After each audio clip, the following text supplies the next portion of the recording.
Era mediados de enero y el salón de baile estaba lleno cuando la anciana se puso de pie.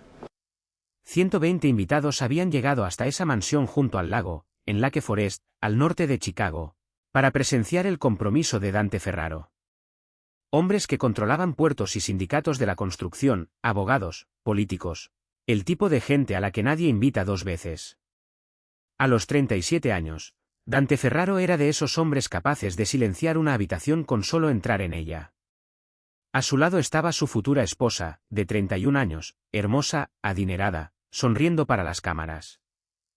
Y en la mesa principal estaba sentada su madre, Rosalind, de 71 años, una mujer que algunas mañanas ni siquiera recordaba en qué año vivía. A todos en esa sala se les había pedido que la vigilaran esa noche. Nadie pensó en mirar a la joven que llevaba la bandeja. Tenía 27 años, era una empleada doméstica con un uniforme que no le pertenecía. Y llevaba 7 meses en esa casa aprendiendo que lo más seguro que una persona podía ser, era invisible. Así que cuando Dante Ferraro levantó su copa, ella bajó la mirada y siguió caminando. Entonces la madre de Dante echó su silla hacia atrás. Se levantó de la mesa principal. Caminó frente a los senadores, frente a los abogados, frente a su propio hijo, y se detuvo en medio del salón, justo delante de la joven de la bandeja. Y empezó a llorar. «La quiero», dijo Rosalind, lo suficientemente alto como para que los 120 invitados la escucharan. «La quiero como mi nuera». La bandeja cayó al suelo. 120 personas se giraron al mismo tiempo. La sonrisa de la novia se quebró en el acto. Y Dante Ferraro, un hombre al que nadie había logrado tomar por sorpresa jamás en su vida, se puso de pie en ese escenario y no dijo una sola palabra, porque estaba mirando fijamente las manos de su madre, aferradas a la manga del uniforme de una criada, como si fuera lo único real que quedaba en esa sala. Y porque, en algún lugar detrás de sus costillas, algo acababa de volverse muy frío. Su madre olvidaba nombres. Olvidaba rostros. Había olvidado a su propio hijo 2 veces ese año. Entonces, ¿por qué jamás, ni una sola vez, había olvidado a esta muchacha? Si esta historia te está atrapando, dale like y compártela con alguien a quien le gustaría escucharla esta noche. Suscríbete para no perderte lo que viene. De verdad nos ayuda a seguir trayendo estas historias. Ahora, volvamos 7 meses atrás, a la noche en que una mujer que no tenía nada cruzó esas puertas por primera vez. Almohadilla, almohadilla, 7 meses antes. 7 meses antes, en una tarde a mediados de junio, Elena Novak estaba de rodillas en el pasillo del 4º piso de un edificio de oficinas en Andale, limpiando una mancha de café que alguien había dejado ahí 3 horas antes sin siquiera molestarse en recoger el vaso de cartón. Llevaba ahí desde las 6 de la mañana. A las 7 de la tarde tomaría el autobús número 56 justo a tiempo para su turno nocturno en la lavandería de la calle Belmont, donde se quedaba doblando sábanas de hotel hasta las 2 de la madrugada. Luego regresaba a su apartamento de un dormitorio, dormía 4 horas, y volvía a empezar todo de nuevo. Había vivido así durante 6 meses, desde el funeral. Y no era porque no entendiera que se estaba destruyendo la salud. Lo entendía perfectamente. Había completado 3 años de la carrera de enfermería en una universidad pública de la ciudad, y todavía podía recitar de memoria el capítulo entero sobre los efectos de la falta prolongada de sueño en el sistema nervioso. Simplemente no tenía otra opción. Su teléfono vibró en el bolsillo del delantal mientras escurría el trapo. Miró el nombre en la pantalla y dejó sonar 2 veces más antes de contestar, porque ya sabía de qué se trataría la llamada. El hombre al otro lado era un cobrador de deudas hospitalarias, con esa voz educada y ensayada de alguien que recita palabras memorizadas. Y repitió la cifra que Elena conocía tan bien que ya ni siquiera le sonaba a número. Le sonaba a nombre propio, $190,000. Ella hizo la misma pregunta que había hecho 4 veces en 4 meses, si existía algún programa de ayuda financiera al que no se hubiera postulado todavía. Y él le dio la misma respuesta que le había dado 4 veces, que esos programas eran para los pacientes, y ella no era la paciente, era la cofirmante. Ahí era donde todo siempre se detenía. 4 años antes, cuando su madre ingresó por primera vez al hospital y alguien deslizó los papeles sobre el mostrador de admisiones, Elena tenía 23 años y todavía llevaba puesta la bata de estudiante de enfermería. Nadie le explicó que la firma en la segunda línea no era un simple trámite administrativo. Era una promesa personal: si la paciente no podía pagar, ella pagaría. Firmó porque su madre estaba a apenas 3 metros de distancia, jadeando por respirar sobre una camilla. Y le dijeron que si no firmaba, el proceso de admisión se retrasaría.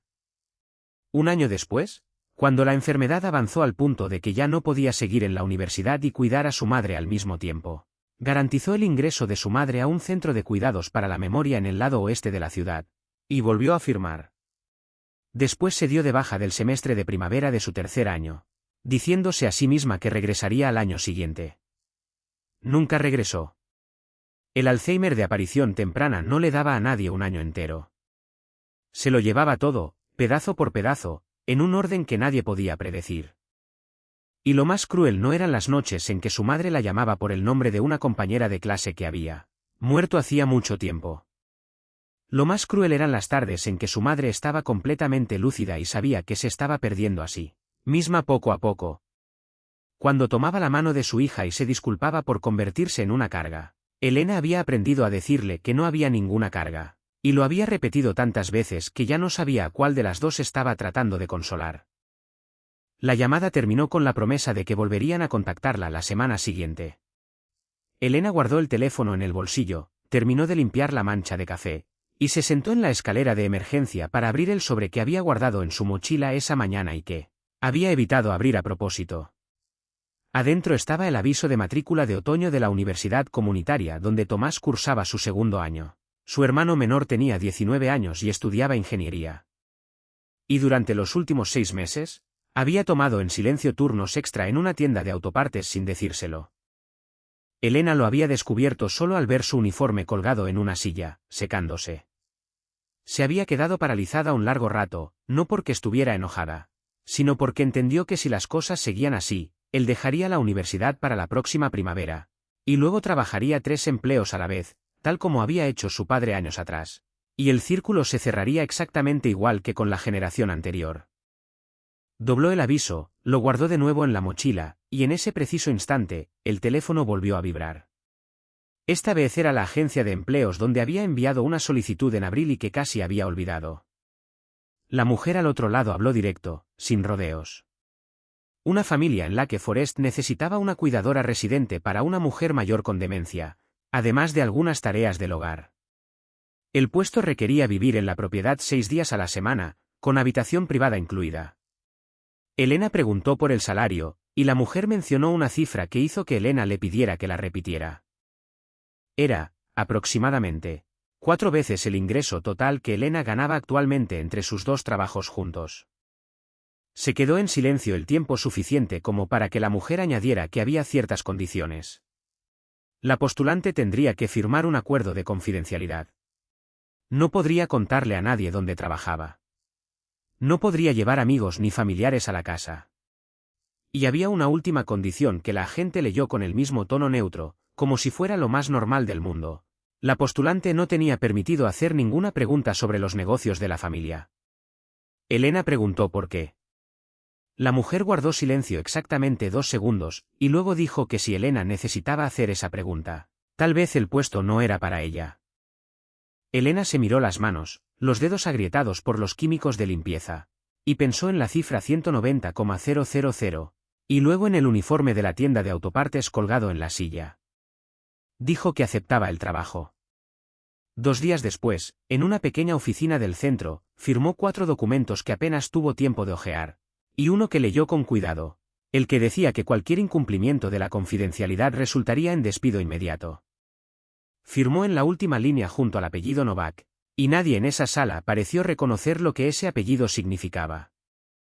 El auto de la agencia la dejó frente al portón a las 9 de la mañana del lunes, y lo primero que Elena notó fue que el portón no se abría automáticamente. Había 2 hombres dentro de la caseta de vigilancia. Uno salió y le pidió su nombre, mientras el otro permanecía donde estaba, sin quitarle los ojos de encima a la bolsa de lona que ella llevaba. El primero habló por radio, repitió su nombre a alguien del otro lado, esperó la confirmación, y solo entonces presionó el botón. El portón se deslizó lentamente. Elena caminó por el sendero de grava, y en el trayecto contó 3 autos estacionados al borde del lote. Los 3 eran oscuros, y ninguno tenía placas. No se detuvo a mirarlos. Años trabajando en casas ajenas le habían enseñado que lo más peligroso en una casa desconocida no era lo que veías, sino que la gente notara que estabas mirando.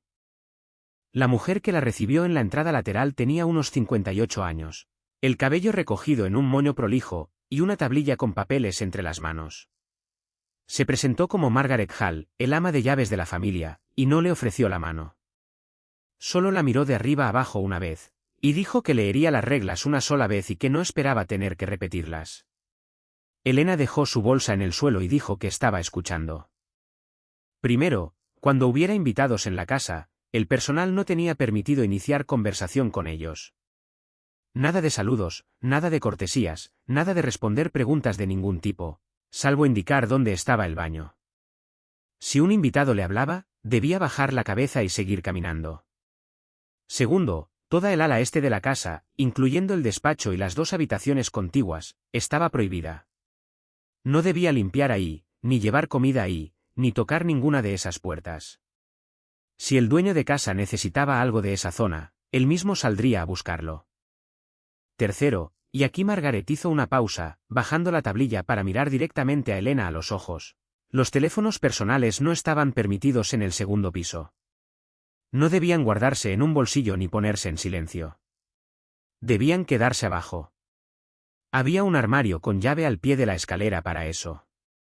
Elena preguntó si podría usar su teléfono durante sus descansos, y Margaret dijo que sí, en la planta baja o afuera en el jardín, donde quisiera, pero jamás en el segundo piso. No había excepciones, ni siquiera en una emergencia. Si había una emergencia, debía usar el teléfono fijo de la cocina, y Margaret señaló hacia el aparato montado en la pared junto a la puerta de la despensa. Elena siguió la dirección de su mano y memorizó su ubicación, sin saber todavía que 7 meses más tarde, ese teléfono sería lo único que se interpondría entre una anciana y algo terrible. Cuarto, continuó Margaret, y esta era la regla más importante. Elena no debía hacer preguntas. No debía preguntar quién acababa de llegar, quién acababa de irse, por qué alguien se había quedado a pasar la noche, ni por qué había ruidos a las 3 de la madrugada.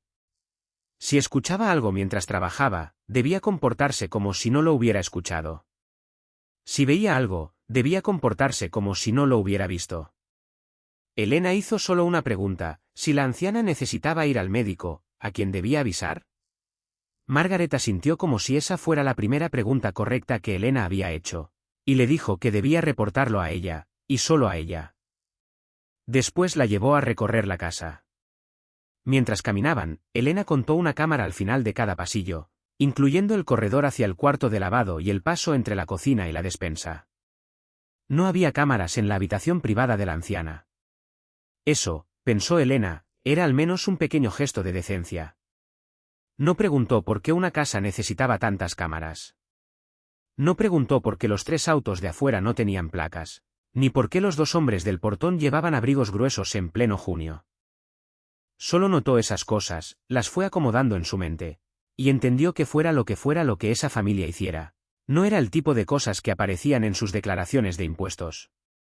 Después pensó en la cifra 190,000, y siguió caminando detrás de Margaret. Cruzaban el pasillo principal justo cuando un hombre salió del ala este.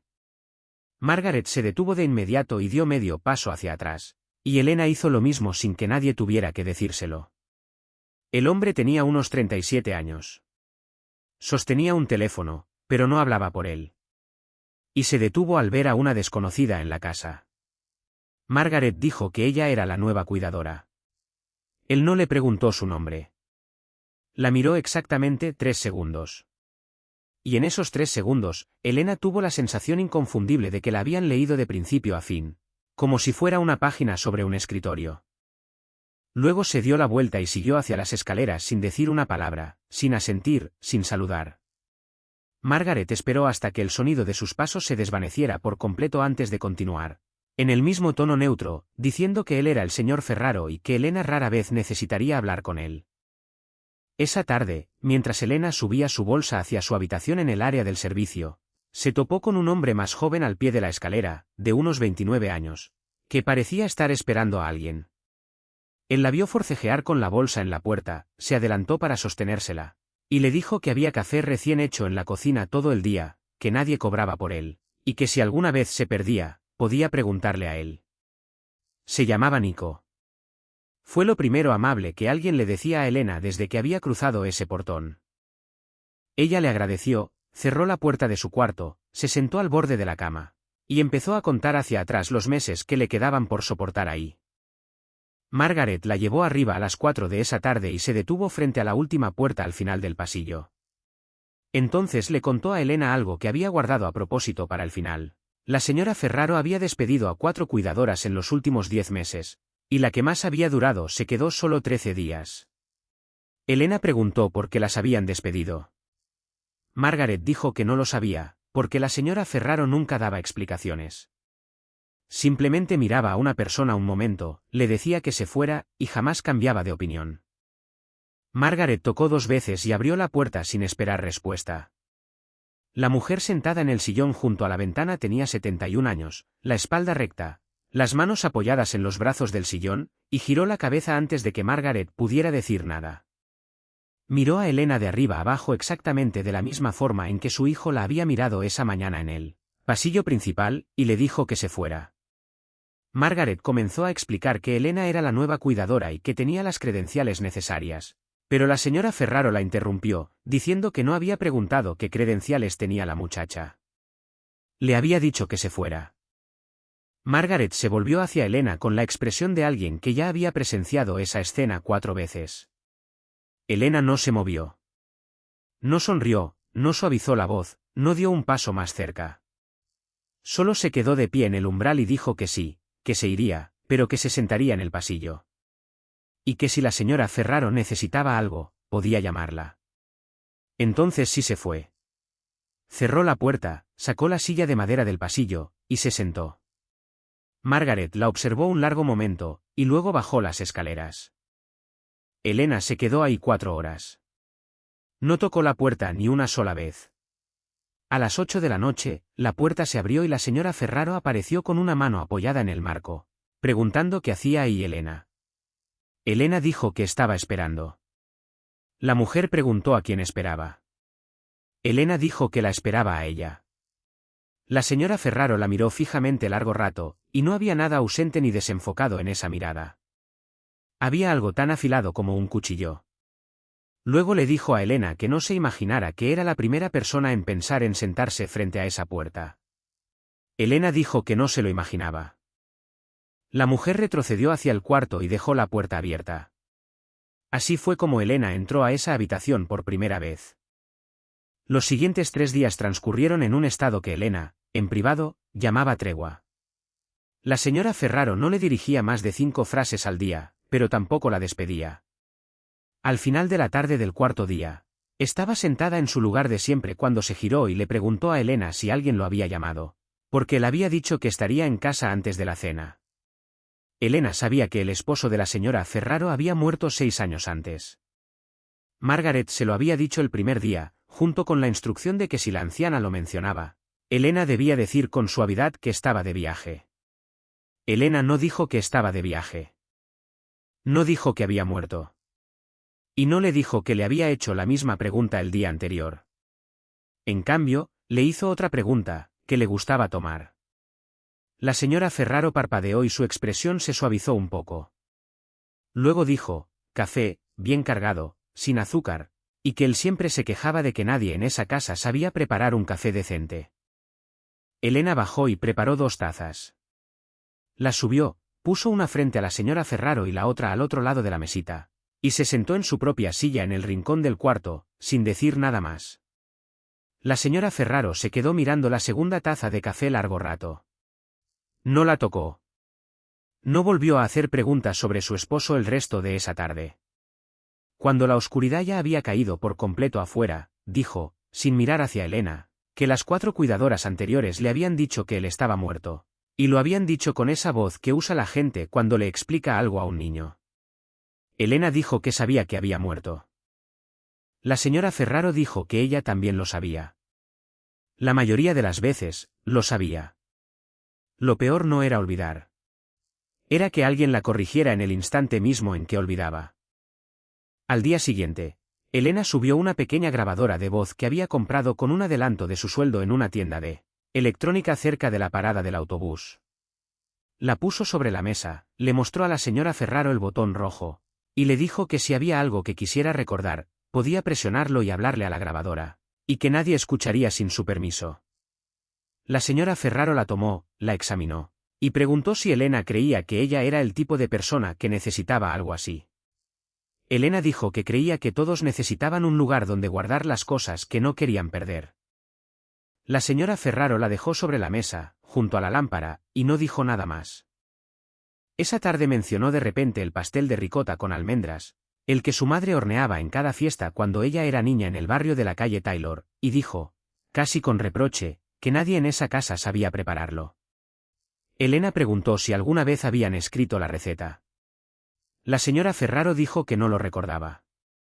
Elena bajó al sótano y pasó casi 2 horas buscando entre cajas de cartón llenas de cosas viejas hasta que encontró una lata de galletas. Adentro había tarjetas de recetas escritas a mano, con tinta azul desteñida, con italiano mezclado entre el inglés. Subió la lata. Esa noche, las dos mujeres bajaron a la cocina. La señora Ferraro se paró junto a la isla y fue nombrando cada ingrediente como si lo recitara de memoria. Ricota, almendras molidas, ralladura de limón. Y entonces se detuvo. Se quedó en silencio largo rato. Elena no la apuró. Solo alcanzó la canela y la vainilla, puso los 2 frascos uno junto al otro donde la señora Ferraro pudiera verlos, y se dio la vuelta para lavar los platos. Detrás de ella, la señora Ferraro dijo, ah, sí. Canela y vainilla. Claro, vainilla. Elena dijo, sí, claro. El pastel salió del horno cerca de las 11 de la noche. La señora Ferraro comió un trozo, se quedó en silencio un largo rato, y dijo que estaba casi bien. Elena dijo que la próxima vez estaría mejor. La anciana la miró y dijo que la muchacha no debía imaginarse que eso significaba que se quedaría. Pero a la mañana siguiente, cuando Margaret subió a preguntar si necesitaba a alguien más, la señora Ferraro dijo que no. 6 días después de hornear el pastel, Margaret tocó la puerta de Elena casi a medianoche y le dijo que el dueño de casa quería verla en su despacho. Elena preguntó qué había pasado. Margaret dijo que esa era exactamente el tipo de pregunta que le había advertido que jamás hiciera, y se dio la vuelta. Elena se puso la chaqueta de nuevo, bajó, y se detuvo en la entrada del pasillo que llevaba al ala este, la zona que tenía prohibido pisar. La puerta del despacho estaba entreabierta. Adentro, el hombre estaba sentado detrás del escritorio con una pila de papeles, y no levantó la vista cuando ella entró. Solo le dijo que se sentara, y Elena tomó la silla frente a él, con las manos en el regazo. Él terminó de escribir una última línea, guardó la pluma, y solo entonces la miró. Dijo que su madre nunca había mantenido a nadie más de 13 días, y que hoy era el día 11 de Elena. Elena no supo qué responder, así que no dijo nada. Él abrió un cajón, sacó un sobre grueso, lo puso sobre el escritorio, y lo empujó hacia ella. Luego dijo, con total claridad, que quería saber qué decía su madre, todo. A quién mencionaba, qué recordaba, qué olvidaba, y con quién hablaba cuando había invitados en la casa. Una vez a la semana, o antes si pasaba algo fuera de lo normal. El dinero del sobre era un pago aparte, fuera de su contrato, y nadie tenía por qué saberlo. Elena miró el sobre, pero no lo tocó. Dijo que le contaría lo que decía su madre, porque eso era algo que cualquier cuidadora debía hacer por la familia de un paciente, pero que no aceptaría dinero por ello. Él preguntó por qué. Ella dijo que si lo aceptaba, entonces cada vez que abriera la boca, los dos se preguntarían si estaba hablando por su madre o por el sobre. Él se recostó en la silla, y por primera vez en la conversación, la miró de verdad en lugar de evaluarla. Dijo que nadie en esa casa había rechazado su dinero jamás. Elena dijo que no lo estaba rechazando. Simplemente proponía otro arreglo. Luego añadió que haría lo que él le pedía, pero que tenía una condición. Él levantó una ceja y ella la planteó con el mismo tono calmado que habría usado para leer una línea de un contrato. Él tenía que estar dispuesto a creerle a su madre el día en que Elena bajara con algo que sonara imposible. Porque si él pensaba creer solo lo que le convenía, Entonces no tenía sentido que Elena le reportara nada. Y podía ahorrarles el tiempo a ambos. El cuarto quedó en silencio. Afuera se escuchó el sonido de neumáticos sobre la grava, alguien llegando tarde a casa. Luego el sonido se apagó por completo. Él no se enojó. Lo aterrador fue que no se enojó en absoluto. Solo se quedó ahí sentado. Y Elena tuvo la sensación de haber puesto la mano sobre la superficie de un agua perfectamente quieta inimaginablemente profunda. Al final, dijo que ella estaba negociando con él, en su propia casa, después de apenas 11 días de trabajo. Elena dijo que no estaba negociando para sí misma. Estaba negociando por su madre. Luego añadió, con la voz igual de baja que antes, que ella debía $190,000. Que dormía en un cuarto que no le pertenecía. Y que él podía echarla a la calle a la mañana siguiente. Así que, en realidad, no tenía nada que perder en esa conversación. Él la miró un largo rato. Luego jaló el sobre de vuelta hacia sí, lo guardó en el cajón, y dijo que podía volver a su cuarto. Elena se levantó, caminó hacia la puerta, y él dijo su nombre por primera vez. Preguntó si su madre alguna vez lo mencionaba. Elena se detuvo, se dio la vuelta, y dijo que sí. Que el martes le había contado sobre la vez que se rompió el brazo a los 8 años después de trepar al techo del cobertizo. Y se había reído contándolo.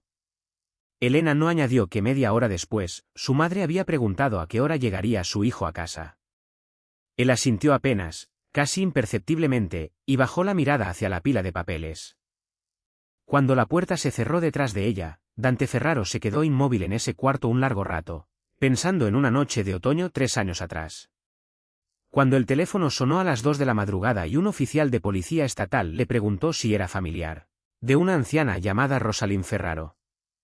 La habían encontrado caminando descalza por el arcén de la Interestatal 94, a 18 kilómetros de casa, sin billetera, sin identificación, con solo una bata delgada encima.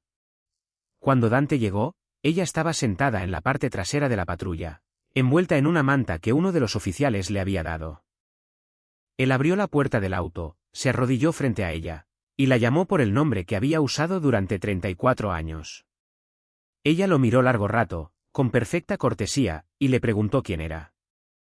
En su vida, Dante Ferraro había hecho temblar a hombres adultos con solo entrar a una sala.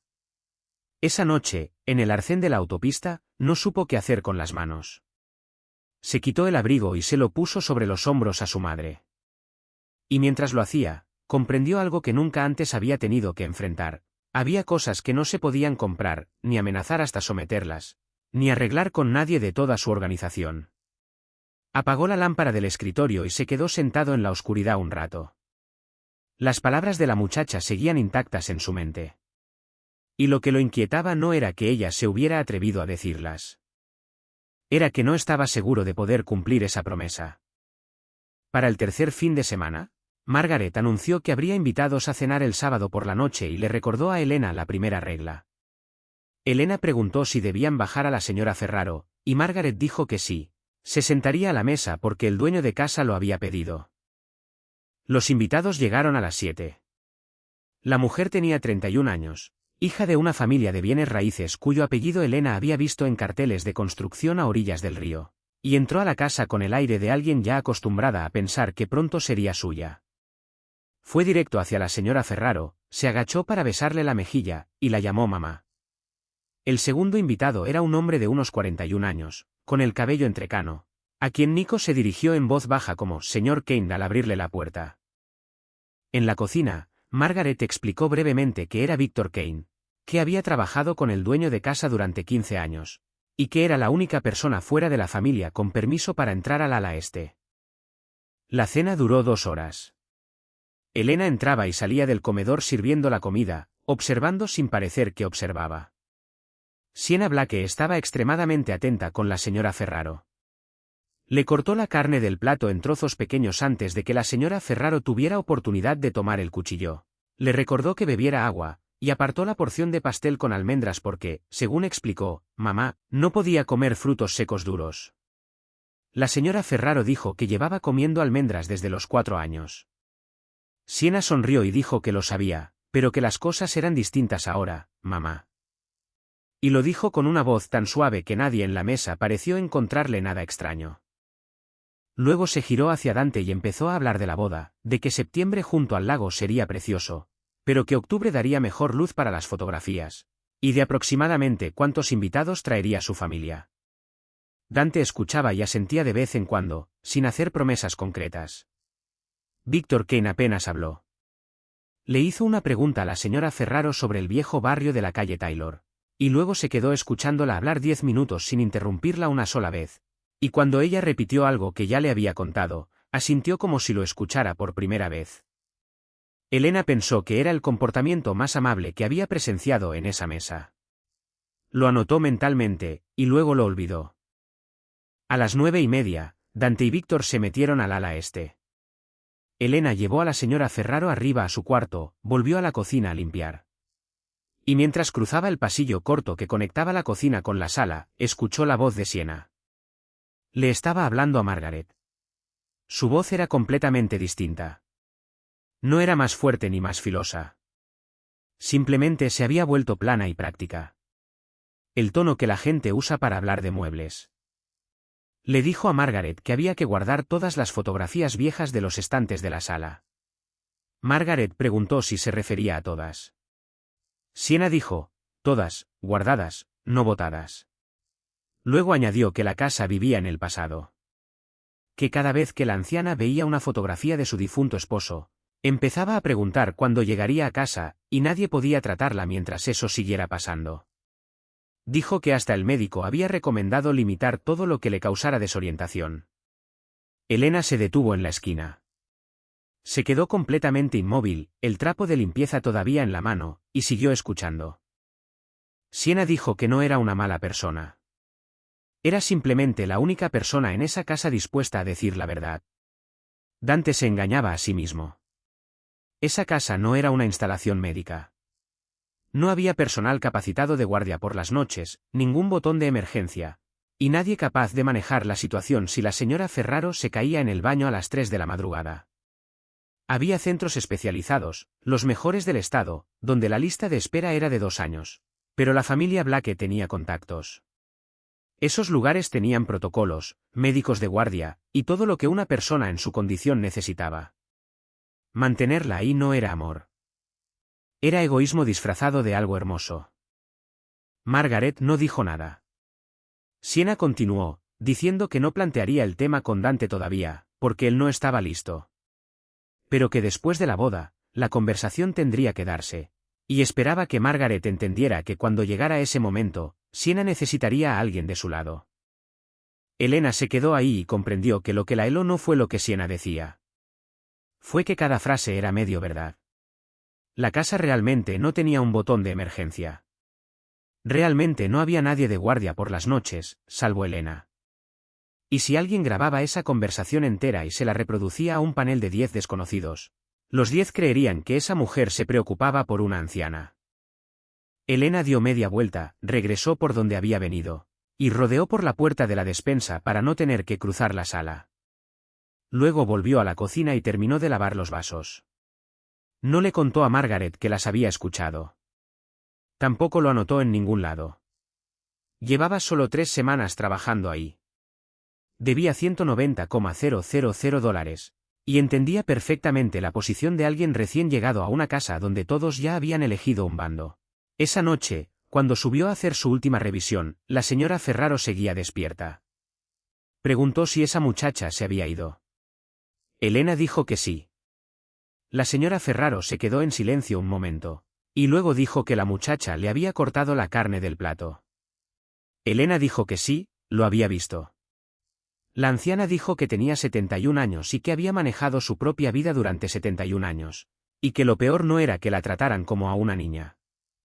Lo peor era que todos en esa mesa habían visto cómo le arrebataban su dignidad, y nadie había dicho una palabra. Elena la arropó con la manta y dijo que mañana ella misma se cortaría su carne. La señora Ferraro cerró los ojos y dijo, esta muchacha es más lista que las 4 que vinieron antes que ella. Pasaron 4 meses en un ritmo que Elena fue aprendiendo de memoria, y para mediados de octubre, la señora Ferraro ya le había permitido llamarla Rosalind. El aire estaba seco esa tarde. El jardinero recortaba la hilera de rosas del sendero sur, y Rosalind quiso salir. Elena la llevó abajo, la sentó en el banco de piedra frente al invernadero, la cubrió con una manta ligera, y volvió a la cocina porque Margaret la había llamado. Estuvo fuera unos 20 minutos. Cuando regresó, Rosalind seguía sentada exactamente donde Elena la había dejado, pero tenía las manos aferradas al borde de la manta, y no se giró cuando Elena la llamó por su nombre. Elena preguntó si tenía frío. Rosalind dijo que no y luego no dijo nada más durante todo el camino de regreso a la casa. Eso era extraño, porque era una mujer que siempre hablaba. A las 7 de esa noche, cuando Dante llegó a casa, Rosalind estaba sentada en la sala y se levantó en cuanto escuchó la puerta. Le dijo a su hijo que se sentara. Margaret estaba dejando la bandeja del té. Elena estaba de pie en el rincón, esperando para llevar a Rosalind arriba. Y ambas mujeres se quedaron donde estaban porque Rosalind no les había pedido que se fueran. Rosalind dijo que había visto a Siena en el invernadero esa tarde, y que el otro hombre también había estado ahí. El amigo de Dante, el señor Kane. Dante preguntó qué estaban haciendo. Ella dijo que solo estaban ahí, parados, hablando, nada más, y que no podía escuchar nada porque el vidrio era grueso. Pero entonces continuó, con la voz más lenta, y dijo que a la muchacha se le había caído un mechón de cabello sobre la cara, y él había levantado la mano y se lo había puesto detrás de la oreja. Rosalind dijo que lo había visto con claridad.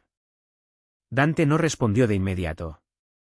Sacó su teléfono, abrió su calendario, deslizó la pantalla, y luego levantó la vista y dijo que Víctor no había estado ahí ese día. Había estado en Milwaukee desde la mañana, con una reunión a las 10 y otra a las 2, y había enviado un mensaje 40 minutos antes diciendo que ya venía de regreso. Rosalind dijo que sabía lo que había visto. La voz de Dante siguió siendo suave, sin el más mínimo rastro de impaciencia, y era precisamente esa suavidad lo que hacía doler el momento. Dijo, mamá, tal vez estás recordando la semana pasada. Víctor estuvo aquí ese día. Solo confundiste la fecha. Rosalind se quedó callada varios segundos. Luego dijo, con perfecta claridad, que quizás olvidaba qué día de la semana era. Quizás olvidaba si había desayunado, y quizás olvidaba el nombre de la muchacha parada en el rincón, aunque le tenía cariño, pero había vivido con un hombre casi. Se corta aquí, continúa más adelante. 9 días después de esa noche, el camión de mudanza de Siena Blake se estacionó frente a la entrada principal, y ella entró a la casa con la explicación perfectamente razonable de que la boda era en solo 3 meses y nadie podía planear una ceremonia para 200 invitados por teléfono. Dante no puso objeciones. A la mañana siguiente, Siena llamó a Margaret y a Elena al comedor, extendió una hoja de papel sobre la mesa, y anunció que había buscado asesoría profesional, y que a partir de ese momento, la rutina diaria de mamás cambiaría, el desayuno se atrasaría 1 hora, la cena se serviría 1 hora antes. La hora de dormir quedaría fija a las 9, y las siestas de la tarde se eliminarían por completo, porque, según dijo, dormir de día alteraba el ritmo nocturno del cuerpo. Elena dijo que los cambios repentinos de rutina solían causar agitación en personas con demencia, y que si querían hacer ajustes, debían hacerlos gradualmente a lo largo de varias semanas. Siena la miró, sonrió, y le preguntó dónde había aprendido eso. Elena dijo que había estudiado enfermería 3 años. Siena dijo 3 años, lo que significaba que no había terminado, y lo dijo sin el más mínimo filo en la voz, casi con compasión. Luego dobló el papel y le dijo a Margaret que pusiera en marcha el nuevo horario al día siguiente. La semana siguiente, a la enfermera nocturna que llevaba casi 2 años trabajando ahí le informaron que su contrato se terminaba por reducción de personal, y su reemplazo fue una mujer recomendada por la familia Blake. Trabajaba el turno de noche, hablaba muy poco, nunca comía con el personal de la casa, y guardaba su propia llave del gabinete de medicamentos. A Elena la reasignaron abajo, a la cocina y a la lavandería, con horario fijo, y Siena explicó frente a todos que eso era más justo para todos, porque nadie debía hacer 2 trabajos a la vez.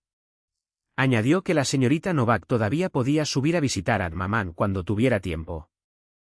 Elena entendió exactamente lo que eso significaba.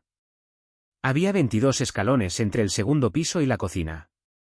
Y durante las siguientes 3 semanas, los subió 3 veces al día en sus descansos, sin quedarse nunca más de 15 minutos seguidos, Lo justo para ver que Rosalind empezaba a quedarse dormida por las tardes y a despertarse a horas en las que no debía estar despierta.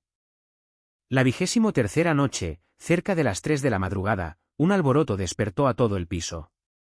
Elena saltó de la cama en su cuarto del servicio y corrió escaleras arriba. Cuando llegó, la puerta del cuarto de Rosalind ya estaba abierta. La anciana estaba de pie en medio del cuarto, descalza, una mano aferrada al respaldo de una silla, llamando a gritos el nombre de su esposo una y otra vez. Miraba a su alrededor el cuarto donde había dormido 40 años, y preguntaba dónde estaba, quién la había traído ahí, y decía que quería irse a casa.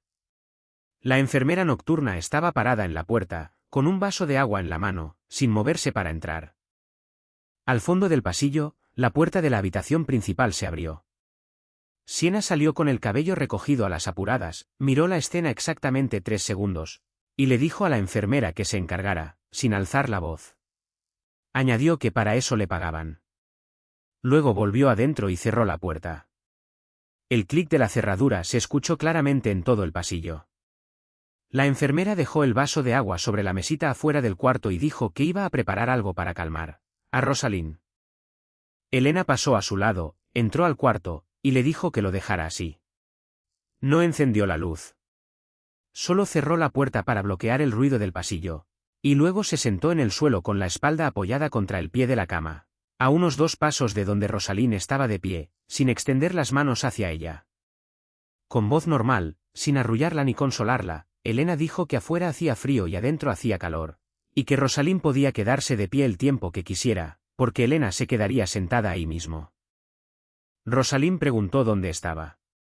Elena no le dijo que estaba en su propia casa. En cambio, le preguntó cuántos escalones tenía la casa a la que Rosalind quería volver. Rosalind se detuvo. Dijo que eran 3 escalones, que el del medio estaba agrietado, y que su padre siempre prometía arreglarlo. Elena preguntó quién solía sentarse en el escalón de arriba. Rosalind dijo que ella, junto con su hermana mayor. Elena preguntó el nombre de su hermana. Rosalind dijo Antonia. Y empezó a hablar de los veranos en la calle Taylor, de su madre abriendo la ventana de la cocina para llamar a las 2 niñas a comer. Mientras hablaba, su respiración se fue calmando poco a poco, y en algún momento, sin parecer notarlo, se sentó al borde de la cama. Elena se quedó en el suelo. No repitió el nombre de nadie que hubiera muerto, y no dijo ni una sola frase que empezara con la palabra pero. Cada vez que Rosalind repetía algo que ya había contado, Elena pedía un detalle nuevo de esa parte de la historia. Cerca de las 4:30, Rosalind dijo que estaba cansada. Elena la ayudó a recostarse, la cubrió con la manta, y Rosalind le tomó la mano. Elena no la soltó. Se recostó otra vez en el suelo, apoyó la cabeza contra el borde de la cama, y dejó su mano dentro de la de Rosalind, pensando en cerrar los ojos solo un momento. A las 5:15, Dante Ferraro llegó a casa. Subió, caminó por el pasillo, y vio que la puerta del cuarto de su madre estaba entreabierta. La empujó con suavidad. Adentro, su madre dormía con el rostro vuelto hacia el borde de la cama. En el suelo, la muchacha se había quedado dormida con la cabeza apoyada contra el colchón, y su madre todavía sostenía una de sus manos. La ventana estaba abierta apenas una rendija, y el cuarto estaba frío. Él se quedó ahí de pie largo rato. Luego se quitó el abrigo, entró, y lo puso sobre los hombros de Elena. No despertó a ninguna de las dos. Salió, cerró la puerta muy despacio detrás de él, y bajó directo. El abrigo apareció doblado sobre la silla afuera del despacho a la mañana siguiente, y nadie en la casa volvió a mencionarlo jamás. 3 semanas después, a mediados de noviembre, Siena organizó una fiesta para celebrar el cumpleaños 71 de Rosalind. Contrató a un fotógrafo, invitó a unos 40 invitados, la mayoría amigos de la familia Blake y varias personas que Elena nunca había visto. Encargó flores de una tienda en la calle Oak, y pasó los 2 días anteriores repitiendo que mamá estaría tan feliz de que por fin alguien se esforzara por ella. Elena le preguntó a Margaret si debían reducir el número de invitados. Margaret dijo que ya lo había sugerido. La fiesta empezó a las 4 de la tarde. A las 4:20, Rosalind ya había empezado a preguntar quiénes eran toda esa gente. A las 4:30, cuando el fotógrafo pidió que todos se acercaran para una foto grupal, y 3 desconocidos pusieron las manos sobre los hombros de Rosalind al mismo tiempo. Ella se apartó bruscamente y se levantó de la silla. La música, las voces, el tintineo de las copas, todo se juntó en una sola masa abrumadora. Rosalind dijo que quería volver a su cuarto. Siena la tomó del codo y dijo: «Mamá, solo una foto más». Elena dejó su bandeja sobre una mesa lateral, dio un paso al frente, y le dijo a Siena que Rosalind necesitaba salir de ahí, con la voz apenas lo bastante alta para que las dos escucharan. Siena soltó el brazo. Elena se llevó a Rosalind lejos de ahí, evitando el salón principal y pasando por el corredor de la cocina. No había nadie en la cocina. Elena le acercó una silla en la isla, le sirvió un vaso de agua, y le cortó una porción aparte del pastel de cumpleaños, el pastel que nadie afuera se había molestado en preguntar si a ella le gustaba, y lo puso frente a ella. Las manos de Rosalind todavía temblaban. Elena caminó hacia el viejo tocadiscos sobre el aparador de porcelana, algo que había notado desde su primer mes en la casa pero nunca había encendido. Buscó entre la pila de discos debajo, eligió uno, y bajó la aguja. Una música vieja llenó la cocina. Una balada grabada en algún momento de los años 60, con el sonido levemente rasposo de una flauta. Elena volvió al fregadero y empezó a enjuagar unos vasos. Detrás de ella, alguien comenzó a cantar. Se dio la vuelta. Rosalind estaba sentada muy erguida en su silla, las manos sobre la mesa, la mirada fija en el espacio vacío frente a ella, y cantaba. No se equivocó en una sola palabra. No titubeó ni una vez. Cantó el coro entero, y siguió con la siguiente estrofa, cantando incluso versos que Elena, que la había escuchado olvidar el nombre de su propio hijo 2 veces esa semana, jamás habría imaginado que pudieran seguir existiendo en algún lugar de su mente. Elena se quedó inmóvil, un vaso todavía en la mano. Afuera de la puerta de la cocina, Dante Ferraro se detuvo. Llevaba 10 minutos buscando a su madre. No entró. Se quedó en el umbral, una mano apoyada en el marco de la puerta, y escuchó la canción de principio a fin. Cuando el disco terminó y la aguja se levantó, Rosalind se giró hacia Elena y dijo que su padre solía poner esa canción los sábados por la noche, y que bailaba terrible. Elena dijo que sí. Dante se apartó de la puerta y volvió al salón principal antes de que nadie pudiera verlo. 3 días después de la fiesta, Elena bajó al sótano a guardar los manteles. Y mientras despejaba un rincón lleno de cajas de cartón, descubrió una caja plana atada con cordel. Adentro había un vestido de novia amarillento por los años. La tela se había endurecido, y el corpiño ya no tenía arreglo, pero el encaje de ambas mangas seguía intacto. Le preguntó a Margaret si alguien todavía necesitaba ese vestido, y Margaret dijo que llevaba ahí desde antes de que ella empezara a trabajar en la casa. Elena pidió prestada aguja e hilo, y pasó 3 noches quitando el encaje y cosiéndolo hasta formar un chal para los hombros, lo bastante liviano como para que una mujer de 71 años lo llevara todo el día sin sentir su peso, y lo bastante largo como para caer más allá de los codos. El sábado por la mañana, Elena lo llevó arriba y lo puso en las manos de Rosalind sin explicarle qué era. Rosalind lo levantó, lo acercó a sus ojos, y se quedó en silencio un larguísimo rato. En ese momento, Siena pasó por la puerta. Se detuvo, miró el encaje, y preguntó de dónde había salido. Elena dijo que lo había sacado del vestido guardado en el sótano. Siena entró al cuarto y dijo que ese vestido pertenecía a la familia, que pudo haberse enmarcado en vidrio o conservado para las futuras generaciones, y que una empleada tomando la decisión de cortarlo en pedazos era un acto de destrucción. Dijo que tendría que reportarlo a Dante. Elena dijo que sí. Siena preguntó si tenía idea de cuánto valía ese vestido. Elena dijo que no. Se escucharon pasos en el pasillo. Dante llevaba un rato ahí parado. Entró al cuarto, miró a Siena, y luego se giró hacia su madre. Rosalind no participó en la discusión. Estaba sentada en su sillón con el encaje extendido sobre las 2 rodillas, trazando lentamente su borde con un dedo, siguiendo una curva y luego otra. Entonces, sin mirar a nadie, dijo que recordaba el olor de la iglesia ese día, el aroma a velas y madera húmeda, porque la lluvia acababa de terminar. Dijo que había esperado en la entrada más tiempo del esperado porque el camión de las flores había llegado tarde. Continuó, diciendo que tenía 19 años y estaba tan asustada que ni siquiera recordaba con qué pie había dado él. Primer paso. El cuarto quedó en silencio. Siena abrió la boca para seguir hablando. Dante levantó una mano unos centímetros sin girarse hacia ella, y Siena se detuvo. Él observó a su madre acariciar el encaje un momento más. Luego dijo que el tema del vestido estaba cerrado, y salió. No le dijo nada más a Elena ni la miró. Pero esa noche, cuando Elena llevó la bandeja arriba, vio que el chal de encaje había sido doblado con cuidado y colocado en la cabecera de la cama de Rosalind, en lugar de guardarse en el armario. A principios de diciembre, la receta adicional de Rosalind fue enviada por el doctor Kessler a la farmacia de Eggwood, y Margaret le dijo a Elena que la recogiera antes de las 5 porque al día siguiente era domingo y la farmacia cerraría. A las 4 menos cuarto, Elena bajó y le preguntó al chofer. Nico dijo que el auto se había ido desde el mediodía porque Siena necesitaba ir de compras por la avenida Michigan, y nadie sabía a qué hora regresaría. Dijo que podía llevarla él, pero tenía que quedarse de guardia en el portón hasta las 6. Elena miró el reloj, dijo que estaba bien, y caminó hasta la parada de autobús a casi 2 kilómetros del portón principal. Nevaba con fuerza, del tipo de nieve pesada que en Chicago llaman nieve mojada.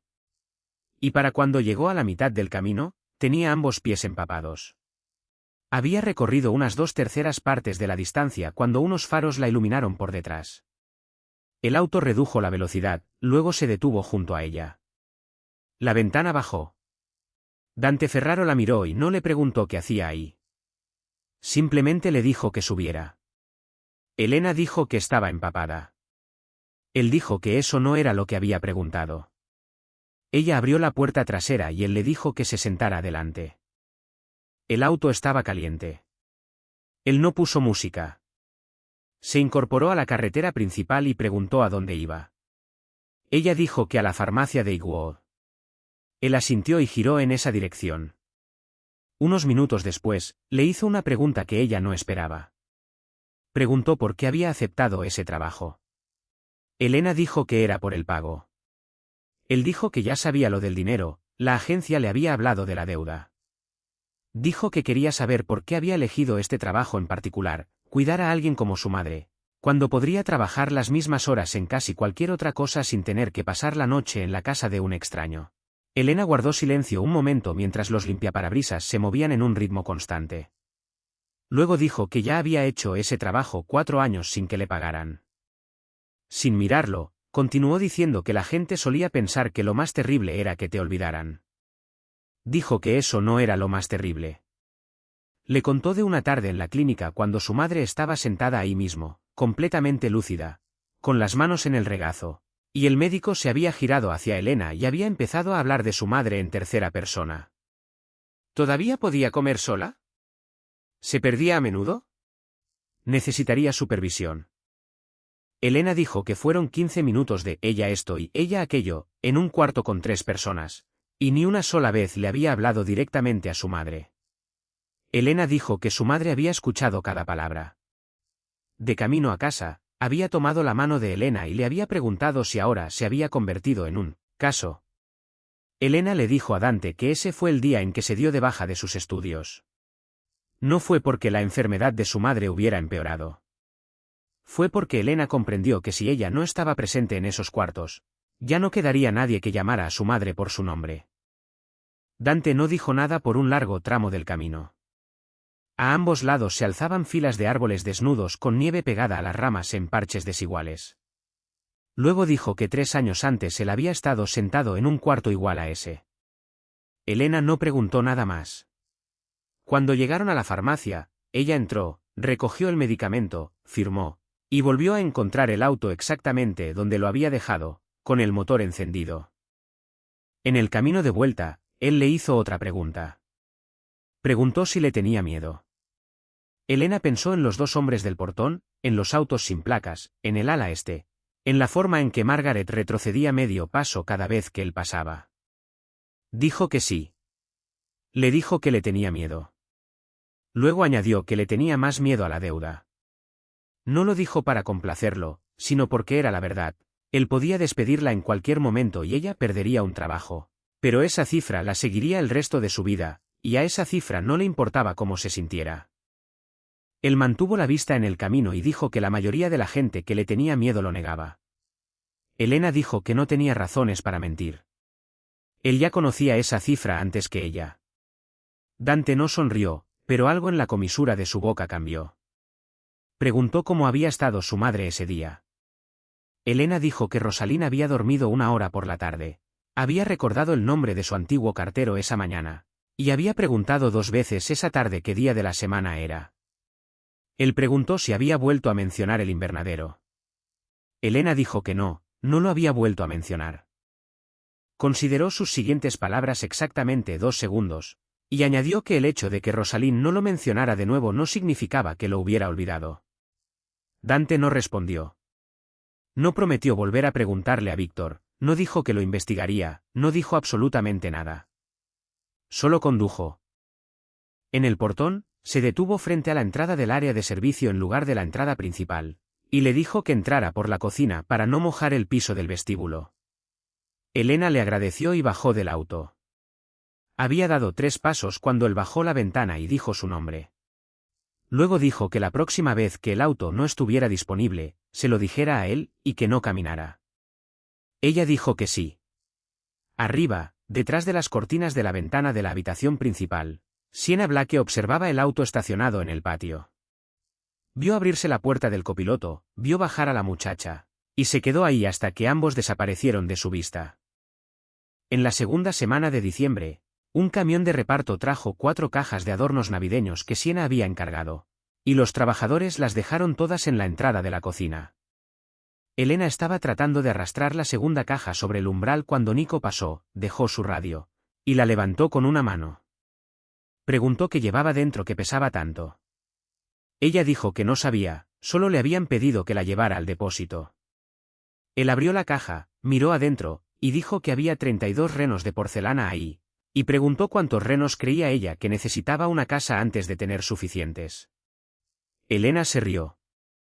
Fue una risa de verdad, que se le escapó antes de poder contenerla, y se dio cuenta de que era la primera vez que se reía así en meses. Nico también se rió, y empezaron a apilar las cajas en el depósito. Al fondo del pasillo, Dante Ferraro los observó varios segundos antes de seguir su camino.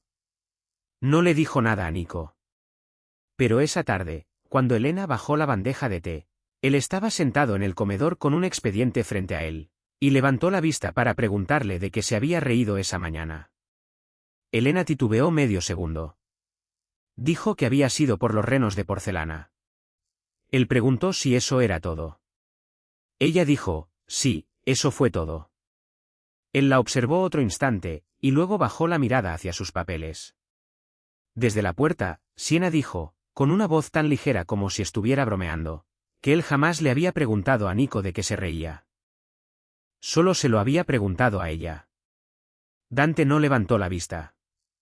Dijo que Nico no trabajaba en el segundo piso. Sienna se rió y cambió el tema hacia las invitaciones, pero no salió de la puerta hasta que Elena se hubo ido.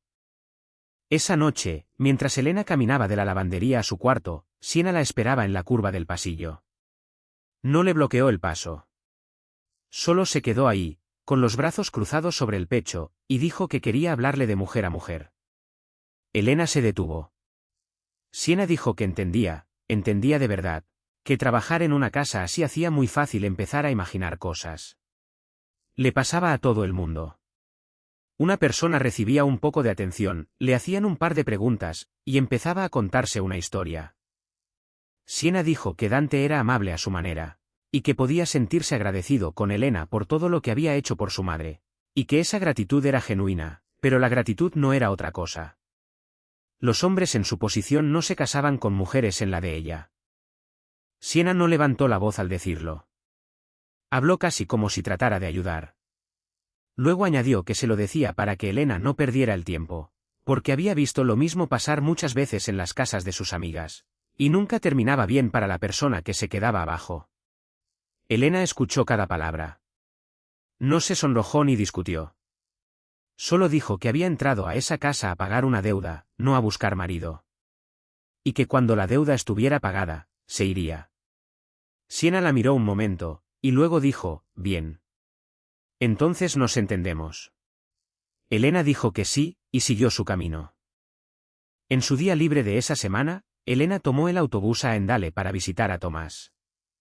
De regreso, esperaba en la parada cerca de Green Bay Road cuando una mujer de unos 46 años se acercó y se paró. Junto a ella, un café en la mano, y dijo el nombre de Elena. No lo preguntó, lo afirmó. Elena se volvió hacia ella. La mujer le mostró una credencial con una fotografía, dejó que Elena la mirara lo suficiente, y luego la guardó y dijo que se llamaba Clare Whitmore. Dijo que no había venido a asustarla y que Elena podía irse en cualquier momento. El autobús no llegaría en 6 minutos. Entonces dijo que sabía que Elena debía $190,000 porque había confirmado 2 veces. Sabía que su hermano de 19 años estaba en su segundo año de universidad y trabajaba medio tiempo en una tienda de autopartes de la avenida Kedzie. Y sabía que Elena dormía en el tercer piso de una casa en Lake Forest. Elena preguntó qué quería. Whitmore dijo que no necesitaba que Elena hiciera nada por el momento. Solo necesitaba que alguien dentro de esa casa supiera que cierto número de teléfono existía. Dijo que la gente que trabajaba en casas como esa solía ser la última en enterarse de lo que pasaba, y la primera en sufrir las consecuencias cuando todo se derrumbaba. Dijo que había programas disponibles para quienes cooperaban, y que la deuda no era imposible de resolver si las personas correctas se sentaban a la mesa. Elena preguntó si estaba tratando de amenazarla. Whitmore dijo que no, que solo estaba describiendo la situación. Elena dijo que limpiaba pisos, lavaba ropa, y cuidaba a una mujer de 71 años. No tenía permitido entrar al ala este, no podía contestar los teléfonos del segundo piso, y no sabía nada que valiera el tiempo de Whitmore. Whitmore dijo que lo sabía. Y añadió que precisamente por eso estaba ahí parada, en lugar de otra persona. El autobús llegó. Whitmore le extendió una tarjeta. Elena dijo que no la tomaría. Whitmore no retiró la mano. Solo la mantuvo ahí y dijo que Elena podía tomarla y tirarla si quería, pero que no la obligara a volver solo para dársela. Elena tomó la tarjeta. Subió al autobús, se sentó, y mientras el bus arrancaba, guardó la tarjeta en el compartimento interior de su billetera, junto a su carné de biblioteca y una foto vieja, casi sin pensarlo, de la forma en que alguien guarda un papel sin saber todavía para qué podría servirle. Luego miró por la ventana y pensó en que esa noche tendría que revisar de nuevo la caja de medicamentos, porque la confusión de Rosalind había sido muy severa durante toda la tarde anterior, y Elena no entendía por qué. Elena empezó a llevar un registro, no porque sospechara nada en particular, sino porque eso era lo que le habían enseñado en su segundo año, que cuando un síntoma fluctuaba, lo primero que debía hacerse era anotar la fecha y la hora, no adivinar la causa. Usó las últimas páginas del cuaderno de la lista de compras que guardaban en el cajón de la cocina, una línea por cada día, y siguió así durante 3 semanas. Al final de la tercera semana, puso el cuaderno sobre la isla de la cocina a las 11 de la noche, y lo leyó de nuevo desde el principio. Y lo que vio la dejó sentada, inmóvil, un larguísimo rato. Los días en que la confusión de Rosalind era peor no caían en fines de semana. No llegaban cuando el clima se enfriaba, y no seguían a noches de mal sueño. Caían el 11 de noviembre, cuando la familia Blake vino a cenar. El 20 de noviembre, cuando 4 hombres entraron al ala este y se quedaron hasta tarde. El 29 de noviembre, el día de las fotografías. El 4 de diciembre, el día en que Siena llevó a la casa al diseñador de la boda. Y en cada uno de esos días, Rosalind empezaba a adormecerse a media mañana. Entraba y salía del sueño toda la tarde, y para la noche hablaba de forma incoherente, justo frente a las personas que se encontraban en la casa. En los días en que nadie venía, estaba alerta, discutía con Elena por la sal de la sopa, y recordaba el nombre de su hermana. Elena cerró el cuaderno. A la mañana siguiente, subió después de que se fuera la enfermera nocturna, y mientras Rosalind se bañaba, abrió la caja organizadora de pastillas de 7 compartimentos sobre la mesa. Había mirado esa caja cientos de veces. Esta vez, contó. La receta del Dr. Kessler contenía 4 medicamentos, y Elena conocía los 4 de memoria, sus formas, sus colores, las marcas grabadas en cada pastilla. En cada compartimento de los 3 días siguientes, había una quinta pastilla que ella nunca había visto en la receta. No estaba presente en ninguno de los compartimentos de los demás días. Elena se quedó ahí parada casi medio minuto, y se dio cuenta de que tenía las manos frías. Su teléfono estaba dentro del gabinete con llave al pie de la escalera, porque esa era la tercera regla que Margaret le había leído el primer día, y una que nunca había tenido que repetirle. Elena no lo había subido. Tomó un envoltorio de medicina del cajón, puso la pastilla encima, copió a lápiz la marca de la tableta, y la devolvió exactamente al mismo lugar, cerró la tapa, y bajó. Recuperó su teléfono del gabinete, salió al jardín trasero. Se puso fuera de la vista detrás del muro de la cocina, y fotografió el papel, la copia de la receta que guardaba en su bitácora de cuidados, y la página del cuaderno de compras con las fechas. Luego entró a la cocina, levantó el auricular del teléfono de pared junto a la puerta de la despensa, y llamó a la farmacia de Eggwood. Dio el nombre de la paciente, leyó la marca grabada en la pastilla, y preguntó si aparecía en alguna receta para esa paciente. El farmacéutico dijo que no. Preguntó si sabía qué era ese medicamento. Él dijo que sí, y nombró la clase de fármaco, un sedante, y añadió que generalmente no se recomendaba en pacientes mayores con demencia. Preguntó quién se lo estaba dando. Elena dijo que no sabía. Él se quedó en silencio varios segundos, luego preguntó si quería que revisara si se había despachado alguna receta reciente a esa dirección. Ella dijo que sí.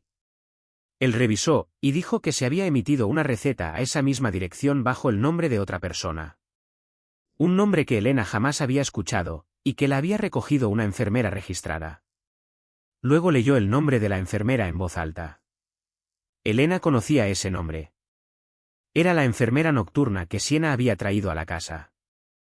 Elena le agradeció, colgó el teléfono, y se recostó contra la pared de la cocina un rato. Luego hizo lo único que se le ocurrió en ese momento. Abrió el aparador de porcelana, sacó la lata con las tarjetas de recetas escritas a mano, quitó varias tarjetas del fondo, y deslizó entre ellas el papel con la pastilla y la impresión que había transferido de su teléfono. Después acomodó todo tal como estaba, y devolvió la lata a su lugar, encima del aparador. No se lo contó a Margaret. No bajó al ala este. Le había prometido a ese hombre que le contaría, pero también recordaba con mucha claridad la tarde de octubre, la forma en que había abierto su calendario y encontrado una tarde disponible en Milwaukee en 9 segundos. Y entendió que si llevaba este asunto abajo con nada más que una pastilla y un cuaderno de compras, en 24 horas tendría lista una explicación perfectamente razonable, y sería a ella a quien sacarían de la casa. Necesitaba que la caja de pastillas quedara intacta un día en que hubiera alguien de afuera para ser testigo de ello. Esa noche, cuando Elena subió a las 9, la mujer parada afuera del cuarto de Rosalind no era la enfermera nocturna habitual, sino otra persona, que dijo que había habido un cambio inesperado en el horario. Elena preguntó si la otra enfermera regresaría. La mujer dijo que no estaba segura. A la mañana siguiente, la enfermera seguía sin aparecer, y para la tarde, Margaret explicó que Siena había recibido la noticia de que la enfermera había tenido que irse urgentemente por una emergencia familiar en su ciudad natal. Dante aceptó la explicación sin cuestionarla, asumiendo que era una renuncia de rutina. Elena se quedó en la lavandería con una pila de toallas en los brazos, calculando de nuevo los tiempos. Esa misma mañana, justo después de su llamada a la farmacia, había notado que Siena colgaba con cuidado el teléfono de la extensión en la despensa. Elena había hecho la llamada a las 10:40 de la mañana usando el teléfono de la casa, dándose cuenta demasiado tarde de que alguien podría haber estado escuchando. En su siguiente día libre, no regresó a Endale. Fue a la vieja parada de autobús y esperó 40 minutos hasta ver el auto gris estacionado al otro lado de la calle. Clare Whitmore bajó la ventana. Elena no subió al auto. Se quedó en la acera, ambas manos en los bolsillos del abrigo, y preguntó solamente una cosa: si la gente de Whitmore podría hacer algo si sacaban a alguien de su propia casa. Una anciana llevada con documentos legales y la firma de un familiar. Whitmore no preguntó a quién se refería Elena. La observó un momento, y luego dijo que sí, podían, pero alguien tendría que dar la cara y hablar. Elena asintió, le agradeció, y se dio la vuelta. Whitmore la llamó y preguntó si Elena tenía algo para ella. Elena dijo que no, y caminó hacia la parada para tomar el autobús a casa. Para cuando Elena volvió a subir esa noche, la caja de pastillas sobre la mesa ya había sido cambiada por una nueva, vacía, y la antigua enfermera ya no estaba. La enfermera de reemplazo no preparaba la caja con anticipación. Y durante las siguientes 2 semanas, Elena la revisó cada mañana y no encontró más pastillas desconocidas. Siena claramente había cubierto sus huellas, pero ya era tarde. Elena ya tenía la prueba. Lo único que podía ver con claridad era que Rosalind estaba mucho más lúcida. El último jueves de diciembre por la tarde, Rosalind estaba sentada en su sillón junto a la ventana, leyendo sola la sección de esquelas del periódico local, tal como lo había hecho durante 40 años. Y cuando Elena se agachó para dejar la taza de té a su lado, el gafete de empleada prendido a su cuello se volteó hacia afuera.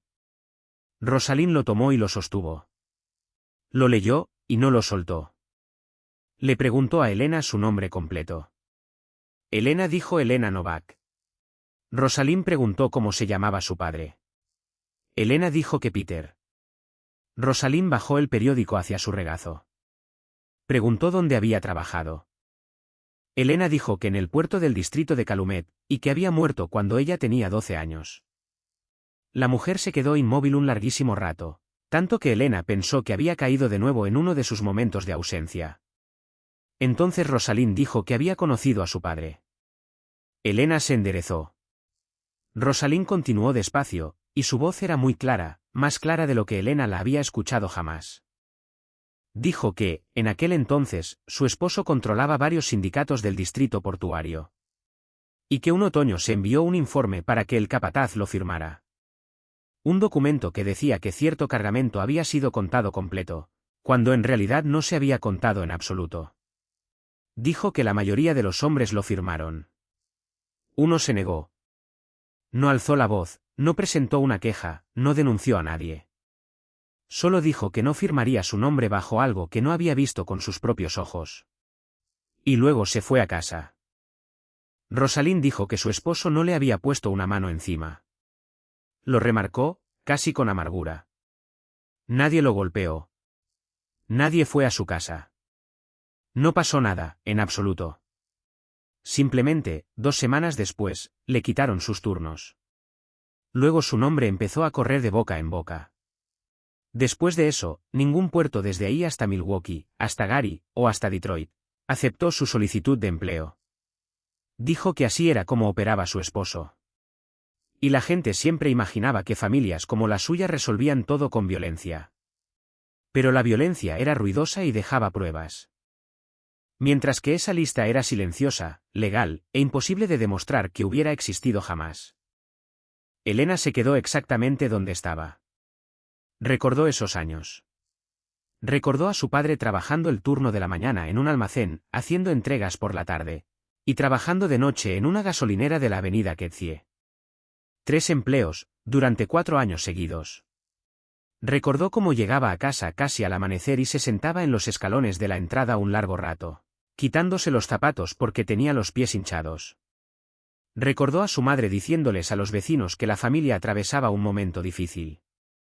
Recordó la tarde de abril, cuando ella tenía 12 años, en que alguien tocó la puerta y les dijo que se había desplomado en el estacionamiento de la gasolinera. Tenía 49 años. Su corazón había fallado. Tomás tenía 4 años entonces, y no recordaba el rostro de su padre. Durante 15 años, toda la familia había creído que había muerto por trabajar hasta el agotamiento, y eso era cierto. Simplemente no era toda la verdad. Rosalind dijo que lo había sabido desde el principio. Dijo que había confrontado a su esposo, y lo había hecho más de una vez. Dijo que se había parado en la cocina de su vieja casa y le había dicho que ese hombre tenía hijos pequeños y no había lastimado a nadie, y le había rogado que quitara su nombre de esa lista. Su esposo le había dicho que si lo hacía, 10 hombres más se negarían a firmar la próxima primavera. Luego le dijo que lo que pasaba en el puerto no era asunto suyo. Rosalind dijo que no había vuelto a preguntar una tercera vez. Dijo que eso era lo que jamás se había perdonado. No haber fallado en detenerlo, sino haber dejado de intentarlo. Entonces levantó los ojos hacia Elena y dijo que lo sentía. Dijo que había esperado 15 años para decirle esas palabras a alguien de esa familia, y jamás había imaginado que esa persona estaría parada en su cuarto, sirviéndole el té, vigilando cada pastilla que tomaba. Elena no dijo nada. Se quedó ahí, una mano todavía apoyada en el borde de la bandeja, mientras todo en su mente se reordenaba, lenta y cruelmente, en un nuevo orden. La deuda de $190,000, el haber abandonado su tercer año de estudios, los turnos extra que Tomás había tomado en la tienda de autopartes. Todo eso había comenzado porque a un hombre le habían prohibido trabajar en la industria a la que había dedicado 20 años de su vida. Ella ganaba su sueldo de la misma casa que había creado esa lista. Estaba pagando la deuda con ese mismo dinero. Rosalind extendió la mano para tomarla de Elena. Elena no la apartó, pero tampoco devolvió el gesto. Le dijo a Rosalind que descansara, porque estaba oscureciendo. Rosalind le pidió que dijera algo. Elena dijo que no sabía qué decir ese día. Lo dijo muy suave, sin el más mínimo rastro de reproche en la voz, y bajó la bandeja a la cocina. Lavó cada taza. Terminó de doblar la ropa de cama en la lavandería. Luego abrió la puerta trasera, caminó hacia el jardín, se sentó en el banco de piedra frente al invernadero, y se quedó ahí bajo la nieve un larguísimo rato. No lloró. Solo se sentó ahí, las manos en los bolsillos del abrigo, pensando en que a la mañana siguiente tendría que volver a subir al segundo piso, tendría que volver a abrir la caja de pastillas y contar, tendría que seguir manteniendo a salvo a una mujer de 71 años dentro de su propia casa. Y se dio cuenta de que la anciana no le debía nada. El hombre que le debía algo había muerto 6 años atrás, y ahora nadie podría pagar jamás esa deuda. Para cuando Margaret salió a llamarla, una fina capa de nieve se había acumulado sobre sus hombros. 3 días antes de la fiesta de compromiso, Elena se sentó al borde de la cama en su cuarto del tercer piso y escribió su carta de renuncia a mano. Tenía exactamente 4 líneas, sin más explicación que la afirmación de que su presencia estaba creando tensión dentro de la familia y que deseaba terminar su contrato después de la fiesta. Firmó, dobló la carta, bajó, caminó por el pasillo hacia el ala este, y la deslizó bajo la puerta del despacho. Luego fue a la cocina porque sabía que no podría dormir. Cerca de la medianoche, la puerta de la cocina se abrió. Dante Ferraro estaba ahí, con la carta en la mano. No preguntó por qué. La puso sobre la isla de la cocina, sacó una silla, se sentó frente a ella, y preguntó si alguna vez había considerado que su partida también podría lastimar a alguien más. Elena dijo que había pensado mucho en su madre. Él dijo que no estaba hablando de su madre. La cocina permaneció en silencio un largo rato. Elena miró la carta sobre la mesa y dijo que en 3 días él estaría de pie frente a 120 personas, anunciando que se casaría con otra mujer. Dijo que no tenía intención de quedarse parada dentro de su incertidumbre, esperando a ver qué decidía, porque solo una persona pagaría el precio de esa incertidumbre, y esa persona no era él. Dante dijo que todavía no había decidido nada. Elena dijo que sí, ese era precisamente el problema. Él se quedó inmóvil, ambas manos apoyadas en la mesa, y no discutió. Al final, preguntó si se quedaría hasta que terminara la fiesta. Ella dijo que sí lo haría, porque Rosalind tendría que sentarse en la mesa de honor 4 horas rodeada de gente que no reconocía, y Elena no la dejaría sola ahí. Él asintió, tomó la carta, y antes de salir dijo que no la había firmado. La tarde siguiente, mientras Elena subía toallas limpias al segundo piso, encontró la puerta de Rosalind completamente cerrada. La voz de Siena venía de adentro. No era fuerte ni áspera, solo un flujo constante de sonido cuyas palabras no se distinguían a través de la puerta de madera. Elena se quedó en el pasillo con la pila de toallas en los brazos. La puerta se abrió cerca de 2 minutos después. Siena salió, la vio, y sonrió mientras decía que Rosalind estaba cansada y no debía ser molestada. Luego bajó. Elena entró al cuarto. Rosalind estaba sentada en el suelo, la espalda contra el pie de la cama, aferrando el pañuelo de encaje con ambas manos tan fuerte que los nudillos se le habían puesto blancos. Elena se sentó a su lado y no preguntó nada. Después de un rato, Rosalind habló por su cuenta. Dijo que esa muchacha le había dicho que si volvía a decir una palabra más a su hijo, despertaría en algún lugar de Wisconsin la semana siguiente, y que la joven que la cuidaba desaparecería a un lugar donde ella jamás podría encontrarla. Repitió la amenaza una segunda vez, casi palabra por palabra, y luego dijo que le había preguntado a esa muchacha si sabía con quién estaba hablando. Elena preguntó cómo había respondido Siena. Rosalind dijo que había respondido que estaba hablando con alguien que no recordaría la conversación a la mañana siguiente.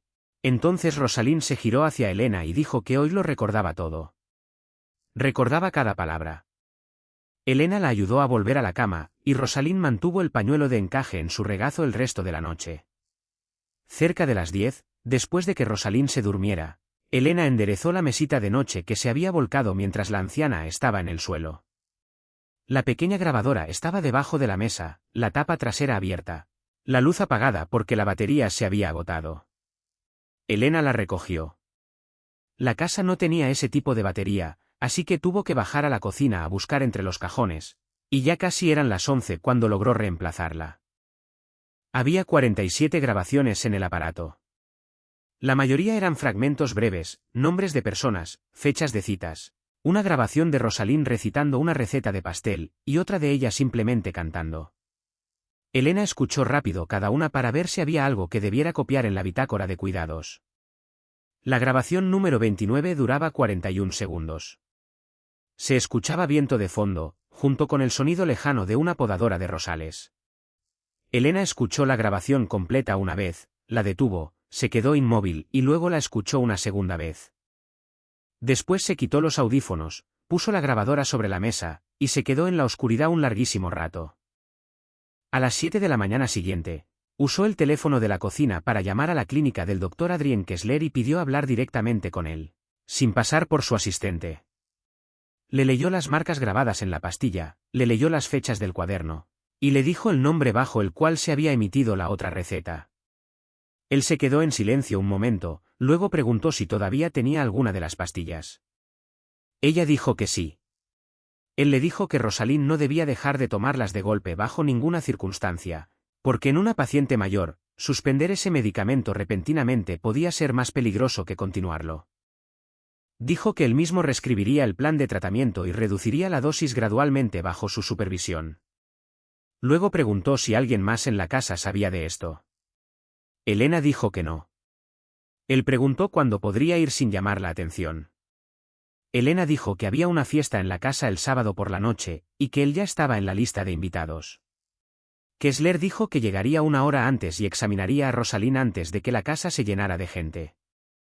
Esa tarde, Elena le pidió a Margaret 2 horas fuera de la casa para comprar hilo de coser. Caminó hasta la parada de autobús y el auto gris ya estaba estacionado al otro lado de la calle, como si siempre hubiera estado ahí. Clare Whitmore abrió la puerta. Esta vez, Elena subió. No dio rodeos. Puso la grabadora sobre el tablero, le dio a Whitmore el número de la grabación, le dijo la fecha en que se había hecho, y le explicó que Rosalind ni siquiera se había dado cuenta de que había presionado el botón. Whitmore la tomó y la escuchó, y a lo largo de esos 41 segundos, su expresión no cambió en absoluto. Cuando la grabación terminó, preguntó qué quería Elena. Elena nombró exactamente una cosa. Whitmore preguntó si estaba segura, si eso realmente era todo lo que quería. Elena dijo que sí. Whitmore sacó un formulario, lo escribió, se lo entregó a Elena para que lo leyera, y Elena firmó. Luego bajó del auto y caminó de vuelta a la casa. Almohadilla, almohadilla, la noche del compromiso. Y así llegamos de nuevo a esa noche, la del salón de baile, la del vestido roto en la mesa, la de Rosalind de pie frente a la joven de la bandeja. Elena la sostuvo con firmeza, se acercó a su oído, y le dijo, vamos arriba. Yo te llevo. Rosalind no se movió. Soltó la manga de Elena, se apartó de ella, y encaró a todo el salón. Con una voz fuerte y firme, dijo que quería decir 3 cosas, y les pidió a todos que escucharan hasta que terminara, porque tal vez no podría volver a decirlas mañana. Nadie intentó detenerla. Lo primero que dijo fue que había visto a esa muchacha y al señor Ken juntos en el invernadero. No podía escuchar lo que decían. Solo lo había visto apartarle el cabello a la muchacha detrás de la oreja. Rosalind dijo que no recordaba la fecha. Solo recordaba que el jardinero había estado podando el seto de rosas del sur ese día. Desde el borde del salón, Margaret Hall dio medio paso al frente y dijo, lo bastante fuerte como para que los cercanos la escucharan, que la bitácora de mantenimiento del jardín mostraba que el seto sur se había podado el 14 de octubre. Añadió que ella era quien aprobaba esa bitácora cada mes. Al otro extremo del salón, la expresión de Víctor Kane no cambió. Lo segundo que dijo Rosalind fue que 3 días antes, esa muchacha había entrado a su cuarto, cerrado la puerta, y le había dicho que si volvía a decirle una palabra más a su hijo, despertaría en Wisconsin la semana siguiente. Un murmullo recorrió el salón y luego se apagó. Siena se adelantó, puso una mano en la espalda de Rosalind, y dijo: «Madre, ¿estás cansada?». Luego se giró hacia los que tenía más cerca y dijo, con una voz a la vez apenada y paciente, que todos conocían la condición de su madre, y que lamentaba profundamente que esto estuviera pasando justo esta noche. Rosalind se apartó de esa mano. Dijo que había una tercera cosa, y habló más despacio que antes. Dijo que alguien había estado agregando medicamento a su caja de pastillas. Dijo que no sabía qué era y no sabía quién lo había hecho. Pero sabía que había días en que su mente estaba clara y días en que no, y que los días en que no estaba lúcida siempre coincidían con los días en que había invitados en la casa. Siena soltó una risa suave y dijo que eso era exactamente lo que el médico les había advertido. Que en esta etapa, los pacientes a menudo se convencían de que alguien intentaba hacerles daño. Luego se giró hacia Dante y dijo: «Por favor, llevemos a mamá arriba». Dante no se movió. Todo el salón lo observaba. No miró a Siena, no miró a Víctor, no miró a los invitados. Caminó 3 pasos hacia su madre y le hizo una sola pregunta: «¿Estás segura?». Luego se quedó ahí. No dijo nada más. No defendió a nadie ni se molestó en explicarle nada a nadie. Simplemente esperó su respuesta. Y en sus 37 años de vida, jamás había esperado tanto tiempo la respuesta de alguien. Rosalind miró directo a los ojos de su hijo y dijo: «Estoy segura». Elena dio un paso al frente. Sacó el teléfono del bolsillo del delantal, abrió las fotografías, y se lo entregó con una voz calmada. «Ordinaria». Dijo, muy brevemente: «Esta es la caja de pastillas fotografiada la mañana del 20 de diciembre. Esta es la receta del Dr. Kessler, con 4 medicamentos, y esta 5ª pastilla no está entre ellos». Luego deslizó hacia la fotografía final y dijo que el medicamento había sido despachado a la dirección de esta casa bajo el nombre de otra persona, y que quien había firmado por él era la enfermera nocturna contratada en noviembre. Siena dijo que no sabía de dónde había sacado eso la señorita Novak, y que una empleada no tenía derecho a tomar fotografías dentro de la casa. Desde el lado izquierdo del salón, un hombre de unos 55 años se apartó de los invitados y se acercó. El doctor Adrien Kessler tomó el teléfono, lo acercó a sus ojos, examinó las 3 fotografías, y dijo que había sido el médico de la señora Ferraro durante los últimos 3 años, y que jamás le había recetado ese medicamento. Tampoco había autorizado a nadie a agregar nada a su caja de pastillas. Añadió que la había examinado a las 5 de esa tarde, antes de que llegaran los invitados, y que había sido el examen más claro y lúcido que le había hecho en 6 meses. El salón quedó tan silencioso que se podía escuchar el aire acondicionado dentro del bolsillo del delantal de Elena. La pequeña grabadora seguía exactamente donde estaba. Esos 41 segundos pondrían fin a toda discusión en un minuto. Pero había 2 senadores estatales en esa sala. Abogados representando a 3 familias. Y personas para quienes escuchar el nombre correcto bastaba para asegurarse de que alguien pagara el precio al día siguiente. Los dedos de Elena rozaron la tela de su bolsillo y se detuvieron ahí. Luego bajó la mano y la dejó quieta a su costado. Siena se giró hacia Dante y dijo que no podía permitir que algo así arruinara esta noche, que sus padres estaban ahí mismo, y que había prensa esperando afuera del portón. Dante la miró. Dijo que alguien le había estado diciendo la verdad durante 7 meses, y que él había sido la única persona en esa casa que se había negado a escuchar. Luego dijo que no habría anuncio de compromiso esa noche. Subió al escenario, tomó el micrófono, y se dirigió a la sala en exactamente 3 frases. La velada terminaba ahí. Agradeció a todos por venir. Sus autos estarían listos en 10 minutos. Nadie aplaudió. Siena se quedó parada en medio del salón y le gritó, con la voz todavía controlada, que la estaba humillando frente a toda esa gente por una anciana senil y una criada. Dante no se dio la vuelta. Elena no dijo nada. Se agachó, recogió la bandeja del suelo, la puso sobre la mesa más cercana, y luego tomó a Rosalind suavemente del codo y la sacó del salón por el corredor lateral, donde nadie estaba parado mirándolos. Almohadilla, almohadilla después de la fiesta. El último auto cruzó el portón a las 11:20. El personal de catering apilaba las sillas, y Elena acababa de llevar a Rosalind arriba, ayudarla a cambiarse, y dejar el pañuelo de encaje junto a su cama, cuando Margaret la llamó desde abajo. El dueño de casa quería verla en el despacho. Cuando Elena llegó a la puerta del ala este, Víctor Kane ya estaba adentro. Un expediente delgado estaba abierto sobre el escritorio. Contenía fotografías. Una la mostraba en la parada de autobús cerca de la avenida Green Bay, de pie junto a una mujer de unos 46 años que sostenía una taza de café, con la fecha impresa en la esquina inferior. Otra había sido tomada a través del parabrisas de un auto gris estacionado al otro lado de la calle, mostrando a Elena en la acera con ambas manos en los bolsillos del abrigo. La tercera había sido tomada en un estacionamiento a unos 30 metros de la parada, con la puerta del auto abierta y Elena subiendo. 3 encuentros en 2 meses. Víctor no miró a Elena. Le dijo a Dante que había ordenado la vigilancia en noviembre, no por ella, sino porque había reportes de que agentes federales se estaban acercando a empleados de las casas de la familia.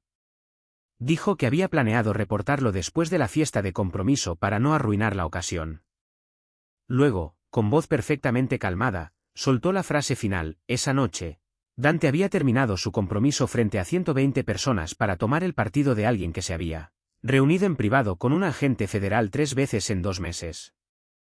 Dante no tomó el expediente. Solo lo miró largo rato. Luego le preguntó a Elena, con voz baja, si era verdad. Elena miró las 3 fotografías. Pensó en esa tarde en la parada de autobús, cuando había dicho que no aceptaría la tarjeta y luego la había tomado de todos modos. Pensó en su día libre de diciembre, cuando se había parado afuera del auto y había hecho una sola pregunta sobre una anciana. Pensó en 2 días atrás, cuando de verdad había subido al auto. Dijo que era verdad. Se había reunido con esa mujer 3 veces. Víctor no dijo nada más.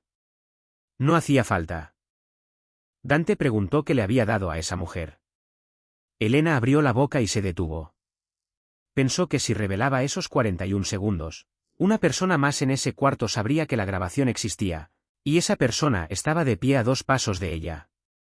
Pensó que si decía que solo había pedido protección para una anciana, tendría que probarlo. Y no tenía nada con qué probarlo.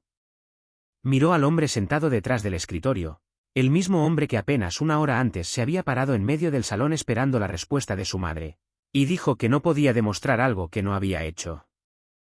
Luego añadió, muy suave, que durante 7 meses había estado ahí, viendo a una mujer de 71 años rogarle a los demás que le creyeran, y que ella no rogaría por lo mismo.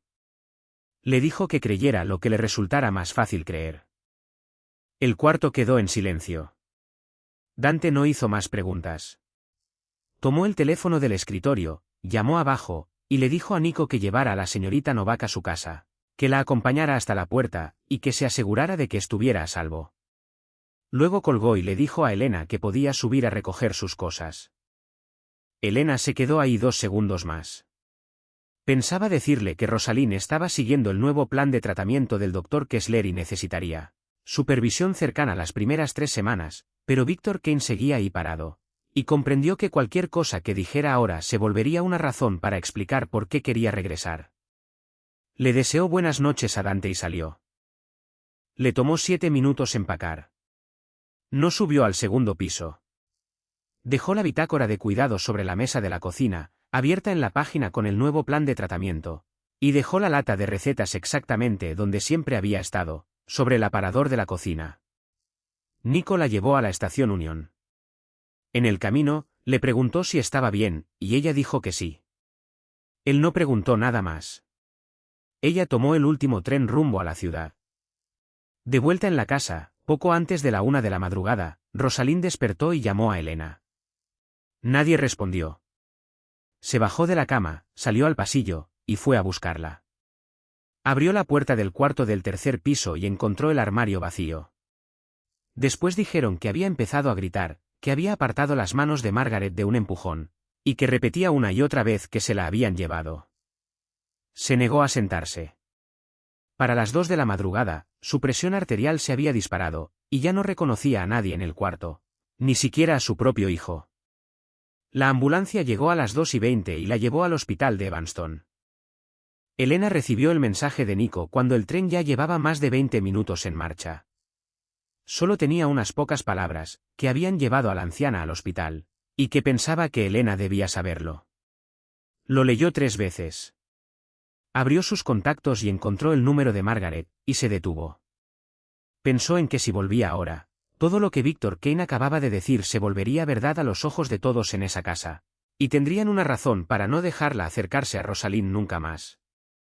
Pensó en que el doctor Kessler había establecido un nuevo plan de tratamiento y la estaba supervisando personalmente, y que al menos en el hospital nadie le agregaría nada más a su medicación. Elena apagó la pantalla. Se quedó inmóvil, la frente apoyada contra la ventana, y no regresó. En el pasillo del tercer piso del hospital de Evanston, Dante Ferraro estaba sentado en una silla de plástico moldeado, los codos apoyados en las rodillas. Detrás de la puerta, su madre dormía. Nadie más quedaba en el pasillo. Durante los últimos 7 meses, 2 mujeres le habían dicho la verdad. Una estaba dormida detrás de esa puerta. La otra había subido a un tren. Quería ir tras ella esa misma noche. Pero sabía que la tormenta a punto de estallar sobre su casa destruiría a cualquiera que estuviera demasiado cerca de él. Primero tenía que poner en orden su propia casa. Rosalind permaneció en el hospital 9 días. Cuando volvió a casa, caminaba más despacio que antes. Le temblaba levemente la mano derecha, y tenía que detenerse a descansar a mitad de la escalera. Pero después de que el doctor Kessler terminara de ajustar su tratamiento, ya no había más pastillas fuera de los 4 medicamentos que él había recetado, y la niebla se había disipado. Recordaba el día de la semana. Recordaba el nombre del hombre que venía a reparar la caldera. Y cada mañana, cuando Dante le subía la bandeja, ella hacía la misma pregunta: ¿dónde estaba la muchacha? Él le decía que Elena se había ido. Ella preguntaba por qué. Él decía que no podía explicarlo. El miércoles por la mañana, ella le entregó su peine y le pidió que le trenzara el cabello, porque ya no podía mantener los brazos levantados por mucho tiempo. Dante Ferraro se sentó detrás de su madre casi 20 minutos. Logró separar 3 mechones, luego los enredó, los deshizo, y volvió a empezar. Los volvió a enredar, y al final, la trenza se inclinaba tanto hacia un lado que se deshizo en cuanto la soltó. Rosalind se miró al espejo y dijo que esa muchacha lo hacía en 3 minutos cada mañana, y que ella nunca lo había notado. Esa tarde, él bajó a la cocina. La lata con las tarjetas de recetas seguía en su lugar de siempre, sobre el aparador. La bajó, encontró la tarjeta del pastel de ricota con almendras, y siguió cada línea al pie de la letra. El primer intento se quemó por debajo. El segundo no subió. Dejó el tercero demasiado tiempo en el horno porque alguien lo llamó por teléfono. Le subió el último trozo a su madre y lo dejó ahí. Rosalind le dio un bocado, masticó, y volvió a poner el trozo en el plato. Le dijo que no tenía que fingir que nadie acababa de irse de esa casa. Dijo que todo en la casa sabía así ahora. Dante no respondió. Bajó al despacho y empezó a hacer lo que debió haber hecho desde octubre. Llamó a su contador privado y ordenó una revisión de todas las transacciones financieras relacionadas con Sienna Blake de los últimos 18 meses. Solicitó los registros de cada llamada hecha desde el teléfono de la empresa de Victor Kane. Exigió el expediente laboral y la licencia profesional de la enfermera nocturna que había renunciado en diciembre. Durante los siguientes 6 días, las piezas fueron llegando a su escritorio, una por una. El primer día, el contador reportó que 3 meses antes de la fiesta de compromiso, Sienna había contactado 2 veces al bufete de la familia Ferraro para preguntar sobre la estructura de propiedad conjunta después del matrimonio, la transferencia de acciones de 2 empresas de transporte, y las condiciones bajo las cuales una esposa podría recibir autoridad para actuar en nombre de su esposo si éste quedara incapacitado o ausente por un periodo prolongado. El tercer día, los registros de llamadas mostraron que, a lo largo de 11 meses, el teléfono de Victor Kane y el de Sienna Blake habían tenido contacto 2, 4, 7 veces, la mayoría entre las 10 de la noche y la 1 de la madrugada, y ni una sola de esas llamadas aparecía en el horario laboral que Victor había reportado. El cuarto día, los registros de la enfermera revelaron que se le habían transferido $60,000 en 3 pagos. El último pago llegó exactamente 4 días después de su renuncia, y el dinero provenía de una compañía de responsabilidad limitada registrada en Delaware, cuyo representante era un abogado que había trabajado antes para la corporación de la familia Blake. Para el 6.º día, el panorama estaba lo bastante completo para verse con claridad.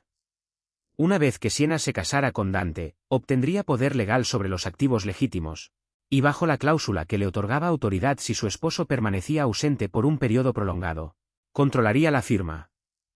Víctor, que había estado junto a Dante durante 15 años y era la única persona fuera de la familia con permiso para entrar al ala este, tomaría el control de todo lo demás, la parte que no existía en papel. Dante se quedó ahí sentado un largo rato con la última verdad, la que más le costó aceptar. La medicación extra no se le había agregado a la caja de pastillas de su madre porque la odiaran. Ella era la única persona en esa casa que pasaba todo el día junto a una ventana, mirando el jardín. Era la única persona cuya presencia en un cuarto pasaba desapercibida. Era una testigo. Y la forma más barata de silenciar a un testigo no era hacerle daño. Era asegurarse de que nadie volviera a creerle. Lo habían hecho frente a sus propios ojos durante 7 meses. Y él lo había ayudado cada vez que abría su calendario y le decía a su madre que había confundido el día. Al 9.º día, el abogado privado de la familia le trajo otro expediente. Dijo que había usado sus contactos para conseguir una copia de la parte desclasificada de un expediente fuente, de una investigación federal activa. Lo puso sobre el escritorio y le dijo a Dante que debía leerlo él mismo.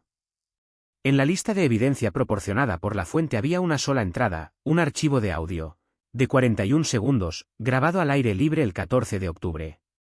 No había nada más. Ni fotografías, ni documentos, ni nombres, ni organigramas, nada sobre el puerto, el sindicato, o el ala este. Debajo había una nota del agente a cargo, escrita en lenguaje administrativo seco, que decía que como la grabación se había hecho en el estado de Illinois, donde la ley exigía el consentimiento de todas las partes, el archivo no podía admitirse como prueba en un tribunal. Y solo se había usado como base para solicitar autorización de vigilancia legal sobre los 2 sujetos nombrados. Luego, en la última página, había un registro del acuerdo con la fuente. La sección que listaba las peticiones de la fuente contenía 3 líneas en blanco destinadas a dinero, inmunidad de procesamiento, e ingreso a un programa de reubicación. Las 3 estaban tachadas. Debajo, escrita a mano, había una sola frase. Y junto a ella estaba la firma que Dante había visto 4 días antes al pie de una carta de renuncia. La fuente había pedido una sola cosa. Si Rosalind Ferraro era sacada de su hogar de cualquier manera, las autoridades federales debían intervenir y protegerla. No había ninguna otra petición. Dante leyó esa línea 3 veces. Luego puso el expediente sobre el escritorio, se recostó en la silla, y se quedó inmóvil en ese cuarto hasta el amanecer. A la mañana siguiente, Dante Ferraro llamó a su abogado y le pidió que organizara una reunión con la agente especial Clare Whitmore. Fue a esa reunión cargando todo lo que había revisado en los últimos 9 días, junto con las cosas que él y solo él poseía. Almohadilla el desenlace. 6 semanas después, Víctor Kane fue arrestado en una bodega del puerto de Calumet a las 6 de la mañana. No hubo forcejeo. Nadie salió herido. Solo 14 agentes federales y una orden judicial. Ese mismo día, el Servicio de Impuestos Internos e Investigadores Financieros allanaron 4 oficinas pertenecientes a la Corporación Inmobiliaria Blake. Y para el final de la semana, el apellido de la familia apareció en las primeras planas de los 2 principales periódicos de Chicago junto a las palabras investigación por lavado de dinero. Sienna Blake salió del edificio de la oficina de su padre, frente a una hilera de cámaras, sin decir una palabra. En 3 meses, fue formalmente acusada de complicidad en fraude y maltrato a un adulto mayor, perdiendo su lugar en la junta directiva, sus bienes, y a todos los amigos que se habían sentado en aquella mesa principal esa noche. En cuanto a Dante, firmó un acuerdo de cooperación de 41 páginas. Testificó, entregó cada activo derivado de actividad ilegal, disolvió cada operación clandestina que su padre había dejado, y conservó los negocios legítimos bajo la supervisión de un monitor designado por la corte. Su sentencia final fue arresto domiciliario con monitoreo electrónico, reducida por la disposición de asistencia sustancial. Llevó el dispositivo en el tobillo todo ese tiempo, y cada mañana le trenzaba el cabello a su madre él mismo. Para el cuarto mes, la trenza por fin le salía derecha. Una tarde de marzo, hizo que su abogado llevara un cheque a Endale. Elena invitó al hombre a pasar, leyó la cifra, y la empujó de vuelta sobre la mesa. Dijo que su padre había trabajado 3 empleos a la vez durante 4 años y había muerto a los 49, y que ningún cheque podía devolverle esos 15 años. Añadió que no quería pagar la deuda de su madre con dinero de la gente que la había creado. El abogado se llevó el cheque de vuelta. 2 semanas después, Margaret Hall llegó a la puerta y no pidió que la invitaran a pasar. Dijo que había trabajado en esa casa 22 años y había visto muchas cosas, y que había elegido llamar a Elena la criada para no tener que preocuparse por quién era ella en realidad. Dijo que lamentaba haberse quedado parada en ese pasillo oscuro esa noche de octubre sin decir nada. Elena la invitó a pasar por un té. Pasaron 14 meses. Elena volvió a la universidad, terminó su último año en clases nocturnas, aprobó su examen de licencia, y aceptó un puesto en un centro de cuidados para la memoria en Evanston, donde supervisaba el turno de la mañana para 11 residentes. Solicitó ayuda a la oficina de asistencia financiera del hospital, presentó pruebas de sus ingresos, y después de 4 meses de negociaciones, la mayor parte de la deuda fue perdonada bajo la política del hospital para pacientes de bajos ingresos. Acordó pagar el resto en cuotas mensuales con su propio salario. Tomás se transfirió a la universidad estatal y ya no tuvo que trabajar turnos de noche. Un jueves por la tarde, Dante Ferraro llegó al centro sin flores, sin cajita de anillo, y sin nadie que lo acompañara. Esperó en el pasillo hasta que terminó su turno. Dijo que había notado el uniforme demasiado pronto y a la persona que lo llevaba puesto demasiado tarde. Dijo que su madre había elegido a Elena desde octubre, pero que él había ido ese día porque había hecho su propia elección. Elena escuchó todo lo que tenía que decir. Luego expuso sus condiciones, una por una, con la voz tan calmada como si estuviera leyendo un plan de cuidados. No volvería a trabajar en esa casa. No se mudaría solo porque su madre la extrañaba. Ganaba su propio dinero y seguiría ganándolo. Y Rosalind no debía volver a ser la mensajera entre 2 adultos, porque ya había cargado suficientes pesos que otras personas debieron haber hablado por sí mismas. Él le preguntó qué le permitía pedir ese día. Ella dijo que una comida, y que no llevara ninguna expectativa que ella no hubiera invitado. Él dijo que dejaría que la comida hablara por él. El domingo siguiente por la tarde, se sentaron en el porche de la casa de Lake Forest. El viejo tocadiscos había vuelto a salir de la cocina, y esa canción de 1960 volvió a sonar, la flauta todavía tan rasposa como antes. Rosalind estaba sentada en una silla de mimbre con el chal de encaje sobre los hombros, y sobre la mesa había un plato de pastel de ricota con almendras que esta vez no se había quemado. Tomó la mano de Elena, se quitó del dedo el anillo de bodas que había llevado casi 40 años, y lo puso en la palma de Elena. Elena dijo que no podía aceptarlo porque le pertenecía a Rosalind. Rosalind dijo que le pertenecía a quien se había quedado fiel cuando todos los demás se marcharon, y que Elena se había quedado a su lado en todas las formas que verdaderamente importaban. Entonces pronunció el nombre completo de Elena sin equivocarse en una sola palabra. Esta historia nos deja con algunas verdades muy sencillas. Una persona mayor que pierde la memoria no pierde su dignidad. Y cuando dejamos de escuchar a alguien solo porque olvida seguido, no lo estamos protegiendo. Lo estamos abandonando. El valor de una persona jamás ha estado en el uniforme que lleva puesto. Y la persona más bondadosa de una casa suele ser la que menos se nota. El verdadero poder no es la capacidad de forzar a otros al silencio. Es la capacidad de hacerlos lo bastante valientes como para decirnos la verdad. Y el amor verdadero es siempre lo que queda en los días en que nadie está mirando. Si la historia de hoy te tocó el corazón, suscríbete a nuestro canal, deja tu like, y comparte este vídeo para que podamos seguir trayendo juntos más historias como esta, todos los días. ¿Cómo te hizo sentir esta historia? ¿Alguna vez conociste a alguien a quien menospreciaron por el trabajo que hacía? ¿O tuviste en tu familia a una persona mayor a quien ya nadie tomaba en serio? Déjanos tu comentario abajo. De verdad esperamos escuchar lo que sientes desde el fondo de tu corazón. Le deseamos a todos los que están viendo este vídeo salud duradera y una vida llena de felicidad y paz cada día. Nos despedimos por ahora, Y nos vemos en el próximo vídeo.